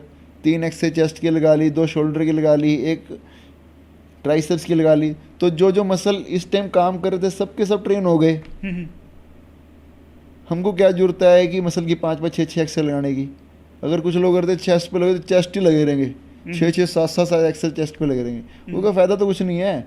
आप चाहते तो फिट होना हो ना, तो आपने जो मेजर काम था चेस्ट का वो आपने कर लिया है। आपने 3 मेजर प्रेसेस थी वो लगा ली हैं। जितना मसल उनसे फटीक होता है उतना मसल, उससे ज़्यादा मसल फटीक नहीं होता वेरिएशंस में। लेकिन वो बॉडी बिल्डिंग की गेम अलग होती है, वहाँ पे आपको एक एक मसल को निखारना पड़ता है, रिफाइन करनी पड़ती है। हाँ, उसको एक एक मसल को अलग अलग एंगल से हिट करना पड़ता है, वो उसका गेम है। अगर आप फिट होना चाहते हो तो आपको ज़रूरत नहीं है, आपकी मसल की शेप वैसे भी बहुत अच्छी आ जाएगी। अगर आप 3 एक्सरसाइज भी अच्छे से लगाओगे ना तब भी मसल शेप अच्छी आएगी। अच्छा, कोई सही 5 पोस्चर में लगा। हाँ, मतलब सही नहीं, 3 जो मेजर एक्सरसाइज है वो जब आप लगा लोगे ना तो आपकी मसल शेप तब भी अच्छी आएगी, क्योंकि आपने तीनों जगह से इसको हिट कर लिया है। ऊपर से भी कर लिया, सेंटर से भी कर लिया, नीचे से भी कर लिया। अब अगला काम जो है वो आपको अगला मसल ट्रेन करना चाहिए। शोल्डर की 2 एक्सरसाइज मेजर होती हैं, शोल्डर प्रेस डंबल से और साथ में लेटर रेज, ठीक है ना। उसके बाद ट्राइसेप की पुली पुश डाउन लगा ली या ट्राइसेप की डिप्स लगा ली, उसमें ट्राइसेप अच्छे ट्रेन होता है। तो अगर आप एक ही चीज़ में चल रहे हो तो एक ही चीज़ को कंप्लीट करो। ऐसे नहीं आज चेस्ट लगा ली कल शोल्डर ट्राइसेप अलग से लगा लिए, जो मतलब जो आज भी फोड़े थे कल फिर उनको फोड़ो। इससे अच्छा जो थोड़े बहुत यूज़ हुए थे उनको प्रॉपर फटीक कर लो, आज ही फटीक कर लो उनको। बैक लगा रहे तो बैक की 3 या 4 एक्सरसाइज मेजर लगा के उसके साथ 2-1 एक्सरसाइज बाइसेप्स की लगा लो। अगर ज़्यादा दिल एक्सरसाइज करने का है तो 1 सेट फालतू लगा लो, 3 सेट लगाते हैं 4 सेट लगा लो, मसल थोड़ा और अच्छे से फटीक हो जाएगा। वेरिएशन की क्या जरूरत है, अभी अगर 10 एक्सरसाइज बैक की तो 10 की 10 लगाओ, ये थोड़ी ना किसी ने कहा है। Major exercise deadlift, bent over, lat pull down, rowing और श्रग्स, इनमें से 4 एक्सरसाइज सेलेक्ट कर लो कि मैंने ये 4 एक्सरसाइज आज लगानी है। 4 सेट लगाओ, उसके बाद हेल्पिंग मसल बाइसेप्स है 1 या 2 एक्सरसाइज उसकी लगा लो, 5 से 6 एक्सरसाइज होगी, 1 घंटे का वर्कआउट फिनिश। और हफ्ते में कितनी बार वर्कआउट करना चाहिए एवरेज बंदे को? अगर आप इसी हिसाब से चलते हो कि एक मसल उसको क्या बोलते हैं, एक मसल ग्रुप को टारगेट आप एक दिन में करते हो, यानी कि मसल ग्रुप हो गया जैसे चेस्ट शोल्डर ट्राइसेप्स, तो आपको आपके 2 दिन में से 1 दिन हुआ। अच्छा। यानी आपने शोल्डर और ट्राइसेप्स को अलग अलग दिन देते थे, जब आप ट्राइसेप और बाइसेप को अलग दिन देते हो तो आपका दिन हो गया, 1 दिन बच गया, 1 या 2 दिन बच गए। आपने शोल्डर भी वाला दिन भी बचा लिया और आपने बाइसेप ट्राइसेप वाला दिन बचा लिया, क्योंकि आपने बैक से बाइसेप कर लिया ट्रेन। अब चेस्ट शोल्डर ट्राइसेप 1 दिन हो गए, लेग्स 1 दिन होगी, बैक और बाइसेप्स 1 दिन हो गए, 3 दिन वर्कआउट हो गया। चौथे दिन आप एब्डोमिन लगा लो और कोई एक्टिविटीज़ कर लो, एंड्योरेंस ट्रेनिंग कर लो, 4 दिन वर्कआउट बहुत है। कहीं तो ये मैं तो रोज जाऊंगा, उसका क्या फ़ायदा। हर रोज मसल को ट्रेन का, आपको 2 दिन वेट ट्रेनिंग करनी चाहिए, 2 दिन वेट ट्रेनिंग कर, 3rd डे रेस्ट करो। एक्टिव रेस्ट करना, एक्टिव रेस्ट करो, थोड़ा बहुत आगे कार्डियो गुडियो कर लो, फ्लेक्सिबिलिटी कर लो, वो चलेगा। ये नहीं कि 3rd डे भी इंटेंसिव ट्रेनिंग करो, उसका कोई फ़ायदा नहीं है। 1 दिन रेस्ट लो, अगले दिन फिर जाओ, फिर मसल्स ट्रेन करो, फिर 2 दिन करने के बाद फिर रेस्ट ले लो। अगर आपकी बॉडी अलाउ नहीं करती तो धक्का नहीं है कि आपको उस दिन जाके वर्कआउट करना है, आप बॉडी को रेस्ट दो। अगर आपकी बॉडी 1 दिन रेस्ट लेने के बावजूद भी आपकी बॉडी टायर्ड है ना, तो इतना जरूरी नहीं है कि उस दिन भी वर्कआउट करना जरूरी है आपको। शायद आपका सारे दिन का कोई और काम में आप बिजी थे जिस वजह से आपकी बॉडी अब रिकवर नहीं हो पाई, या आप रात को नींद अच्छे से नहीं ले पाए, तो जरूरी नहीं है कि आपको उस दिन भी फिर मसल को फिर तोड़ोगे। आप जाके थके हो फिर भी तोड़ते रहोगे, वो तो फिर बॉडी के ऊपर बेफालतू की मतलब स्ट्रेस डालना हो गया ना। तो बॉडी पहले ही आपने जो काम किए हैं, आप बाहर आउटिंग पे गए थे, आप सो नहीं पाए, बॉडी पहले रिकवर कर रही है, ऊपर से आपने उसको मसल ट्रेन मतलब ओवर ट्रेनिंग करके और उसको ज़्यादा वो कर दिया, स्ट्रेस में डाल दी, तो फिर तो आपके लिए हेल्दी थोड़ी ना वर्कआउट करना, फिर नुकसानदायक हो गया वो आपके लिए। तो 4 दिन वेट ट्रेनिंग इज इनफ, 4 दिन वेट ट्रेनिंग बहुत है। बाकी दिन आप रेस्ट लो, आपका मन करता चलो मैं जिम में जाऊं, फ्लेक्सिबिलिटी एंड्योरेंस। ये फ्लेक्सिबिलिटी को काफी इग्नोर करते हैं लोग ना अपना, कि फ्लेक्सिबिलिटी और तभी तो इंजरीज होती हैं फिर। ये मैंने बताई आपको बात, तभी तो इंजरीज होती हैं। जो मेजर काम है उसी को छोड़ देते हैं। वर्कआउट करने के बाद मसल को स्ट्रेच करके उनकी जो आपने मसल कॉन्ट्रैक्शन है, वो जो मसल कॉन्ट्रैक्शन इतनी देर तक आप करते रहे हो, उसको अगर आपने मसल को रिलीज ही नहीं किया, मसल को रिलैक्स ही नहीं किया, कॉन्ट्रैक्शन तोड़ी ही नहीं, तो फिर अगले दिन तो वो और भी ज़्यादा वो उसको रिकवर करने में और मुश्किल होगा मसल को, और वो मसल स्टिफनेस हो जाती है। इस वजह से होती है क्योंकि आप मसल की कॉन्ट्रैक्शन वर्कआउट करने के बाद तोड़ते ही नहीं, आप स्ट्रेचिंग ही नहीं करते। Static, passive and compound stretches बोलते हैं, जिसमें 15 से 20 मिनट लगते हैं।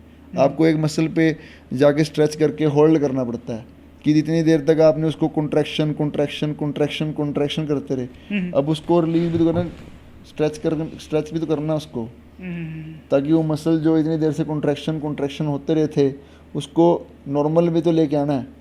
और वो छोड़ दिया तो फिर लगे लोगों के बाजू में ऐसे ऐसे लगे फिरते हैं लोग, ऐसे हो गए तो ऐसे हो गए, बाजू में घुमाई तो बाजू में पीछे नहीं जाती उनकी, ऐसे ऐसे होती हैं। और वो सोचते हैं यार ये ना बंदा जिम जाता है, वो जिम जाके बदनाम करवा रहा है अपने आप को भी, यार जिम जाता है पर स्ट्रेचिंग स्ट्रेचिंग नहीं करता, जाम हो गया ये। लेकिन बहुत बड़े बड़े बॉडी बिल्डर्स हैं काई ग्रीन जैसे, कि जो इतना बड़ा मसल मास लेने के बाद भी फ्लेक्सिबल हैं, वो इम्पोर्टेंस देते हैं फ्लेक्सिबल मसल्स को। ऐसा नहीं है कि मसल हैं तो वो स्टिफनेस हो जाएगी बॉडी के अंदर। स्टिफनेस तब होगी जब आप उसको मसल की स्ट्रेचिंग नहीं करोगे, तब जाके। अगर आप स्ट्रेच कर रहे हो मसल को, प्रॉपर टाइम दे रहे हो वर्कआउट के बाद, तो वो स्टिफ नहीं होंगे। कार्डियो कितनी बार करना चाहिए हफ्ते में? 1 से 2 बार बस हार्ट के लिए कर रहे हैं हम अपना स्टेमिना बिल्डअप करने के लिए कर रहे हैं। जिस तरह से चेस्ट के मसल्स को ट्रेन करते हैं ना, चेस्ट या बैक के मसल एक बार ट्रेन करते हैं, वैसे ऐसे हार्ट को भी एवरी डे नहीं तोड़ना चाहिए। काम तो वो भी कर रहा है और इनसे ज़्यादा काम कर रहा है वो, बाकी मसल्स से ज़्यादा उसके मसल्स काम कर रहे हैं। हर टाइम वो पंप करता है, उसको भी स्ट्रेस नहीं देना, उसको भी वीक में 1 से 2 बार ही ट्रेन करना है, ताकि वो भी हाई लेवल पे जाके एकदम लोअर लेवल पे अपना काम करता रहे। ना कि हर रोज़ उसकी हार्ट की एस्थेसी करके रखोगे, रोज़ के रोज़ भाग भाग के एस्थेसी कर दो उसकी। जिम्स में लोगों को हार्ट अटैक होते हैं, उसका रीज़न यही हो गया कि लोग HIT की पूरी लेनी देनी करके रखते हैं कि डेली जाके ही वो मतलब कि अपने मतलब कि उनको बहुत ज़्यादा सांस चढ़ जाता है, हर रोज़ ही वो हार्ट की लेनी देनी करते रहते हैं। भागेंगे तो सांस चढ़ेगा और हार्ट को ज़्यादा काम करना पड़ेगा, हर रोज़ ही हार्ट इस लेवल तक जाता है कि जो उसके लिए मुश्किलें पैदा करता है। तो हर चीज़ का एक प्लान होता है, एक वे होता है उसको ट्रेन करने का, स्टेमिना बिल्डअप करने। प्रोफेशनल भी जो रनिंग करने वाले होते हैं ना, वो भी हर रोज़ तेज़ नहीं भागते, 100% वो भी नहीं देते, वो भी उसको 30%, 40%, 50%, 60% ही मसल्स को फटीक करते हैं। वीक में डिवाइड किए हुए दिन भी आज मैं अगर लगाऊंगा तो अपनी 100% जान लगाऊंगा, मैं 60% पे स्ट्राइड मार के ही मसल को ट्रेन करूंगा, स्ट्राइड रनिंग करके ही अपने मसल्स को ट्रेन करूंगा, और मैं वीक में या 2 वीक में एक बार अपना 100% दूंगा। लेकिन जो लोग ओवर मोटिवेटेड हो गया जाते हैं, वो कहते हैं मैं आज में ही ख़त्म कर दूं सारी कहानी है ना। तो फिर वो मेजर बात ये होती है कि पानी नहीं ज़्यादा पीते, डिहाइड्रेट फील करते हैं, लेकिन डिहाइड्रेट हमें होने नहीं देना बॉडी को। पानी की बहुत ज़्यादा इंपॉर्टेंस है। आप अगर वर्कआउट करने, अगर आप जिम में जा रहे हो ना, तो आपको ये 2-3 चीज़ें साथ में रखनी बहुत जरूरी हैं। पानी लेके जाना चाहिए, उसमें इलेक्ट्रोल लेके डाल के जाओगे तो ज़्यादा बढ़िया है। नींबू और नमक निचोड़ के जाओगे तो वो भी अच्छा है, ताकि आपकी बॉडी डिहाइड्रेट ना हो। लोग इंपॉर्टेंस नहीं देते इन चीज़ों में, लोग सीधा बस उठ के आ जाते हैं। जबकि जब किसी को चक्कर आता है, गिर जाता है, तो उसका मजाक उड़ाते हैं। वो कोई भी हो सकता है, वो आप भी हो सकते हो। तो हर चीज़ की इम्पोर्टेंस होती है। अच्छा, ये जो 6 पैक्स को लेकर ऑब्जेक्शन है, ये सही है? जिस तरह से बाकी मसल्स हैं वैसी एब्स हैं। अच्छा। वैसी एब्स हैं। अब जो एब्डोमिन मसल जो होता है, उसको भी हम वीक में एक बार ट्रेन करेंगे तभी जाके वो रिस्पॉन्ड करेगा, तभी वो रिकवर करेगा। क्योंकि जिस भी मसल को आप ट्रेन करते हो उसको रिकवर करने में 3 से 4 दिन लगते हैं। लेकिन लोग स्टमक को सोचते हैं कि मैं इसको डेली लगाऊंगा ना तो ये वो हो जाएगा, एब्स बन जाएंगे मेरे। ऐसा कुछ नहीं होता। एब्स तो अंदर बनते रहते हैं। उसको दिखाने के लिए आपको फैट लॉस करना पड़ता है। वो फैट लॉस कोई एब्स लगाने से फैट लॉस नहीं होता कि पेट की एक्सरसाइज लगाने से पेट का मास कम हो जाएगा। ये हमारे फैट सेल्स ज़्यादा हैं, उन फैट सेल्स को मारना पड़ेगा। वो मरेंगे कैसे? कि उन जो एक्सेस फूड उनको मिल रहा है ना, वो फूड ना दे के उनको। अगर हम अपनी डाइट को अच्छा बनाए, जितना खाना हमें चाहिए उतना खाना खाएंगे, तो अपने आप ही वो जो मसल्स हैं, जो फैट सेल्स हैं, वो मरेंगे। और जितना खाना खाएंगे उतने बढ़ेंगे। आप मसल की ट्रेनिंग कर रहे हो, आपको मसल ग्रो कर रहा है, लेकिन बाहर विजिबल नहीं हो रहा। विजिबल तभी होगा जब आप अपना फैट लॉस करोगे। और कुछ लोग सोचते हैं कि मैं पतला हो जाऊंगा, मैं भागता दौड़ता रहूँगा, एक्सरसाइज करता रहूँगा, और मेरा जब मैं पतला होऊंगा तो मेरे एब्स नजर आने लगेंगे। एब्स भी मसल्स ही हैं। अगर आप मसल्स को ट्रेन करोगे तो मसल तभी दिखेगा जब वो ग्रो कभी उसने किया होगा। वो ग्रो ही नहीं किया, उसकी हाइपरट्रॉफी ही नहीं हुई, तो वो दिखेगा कैसे? Okay, thank you for listening and thank you very much mister Karan. Thank you so much and have a nice day. Thank you. Thank you.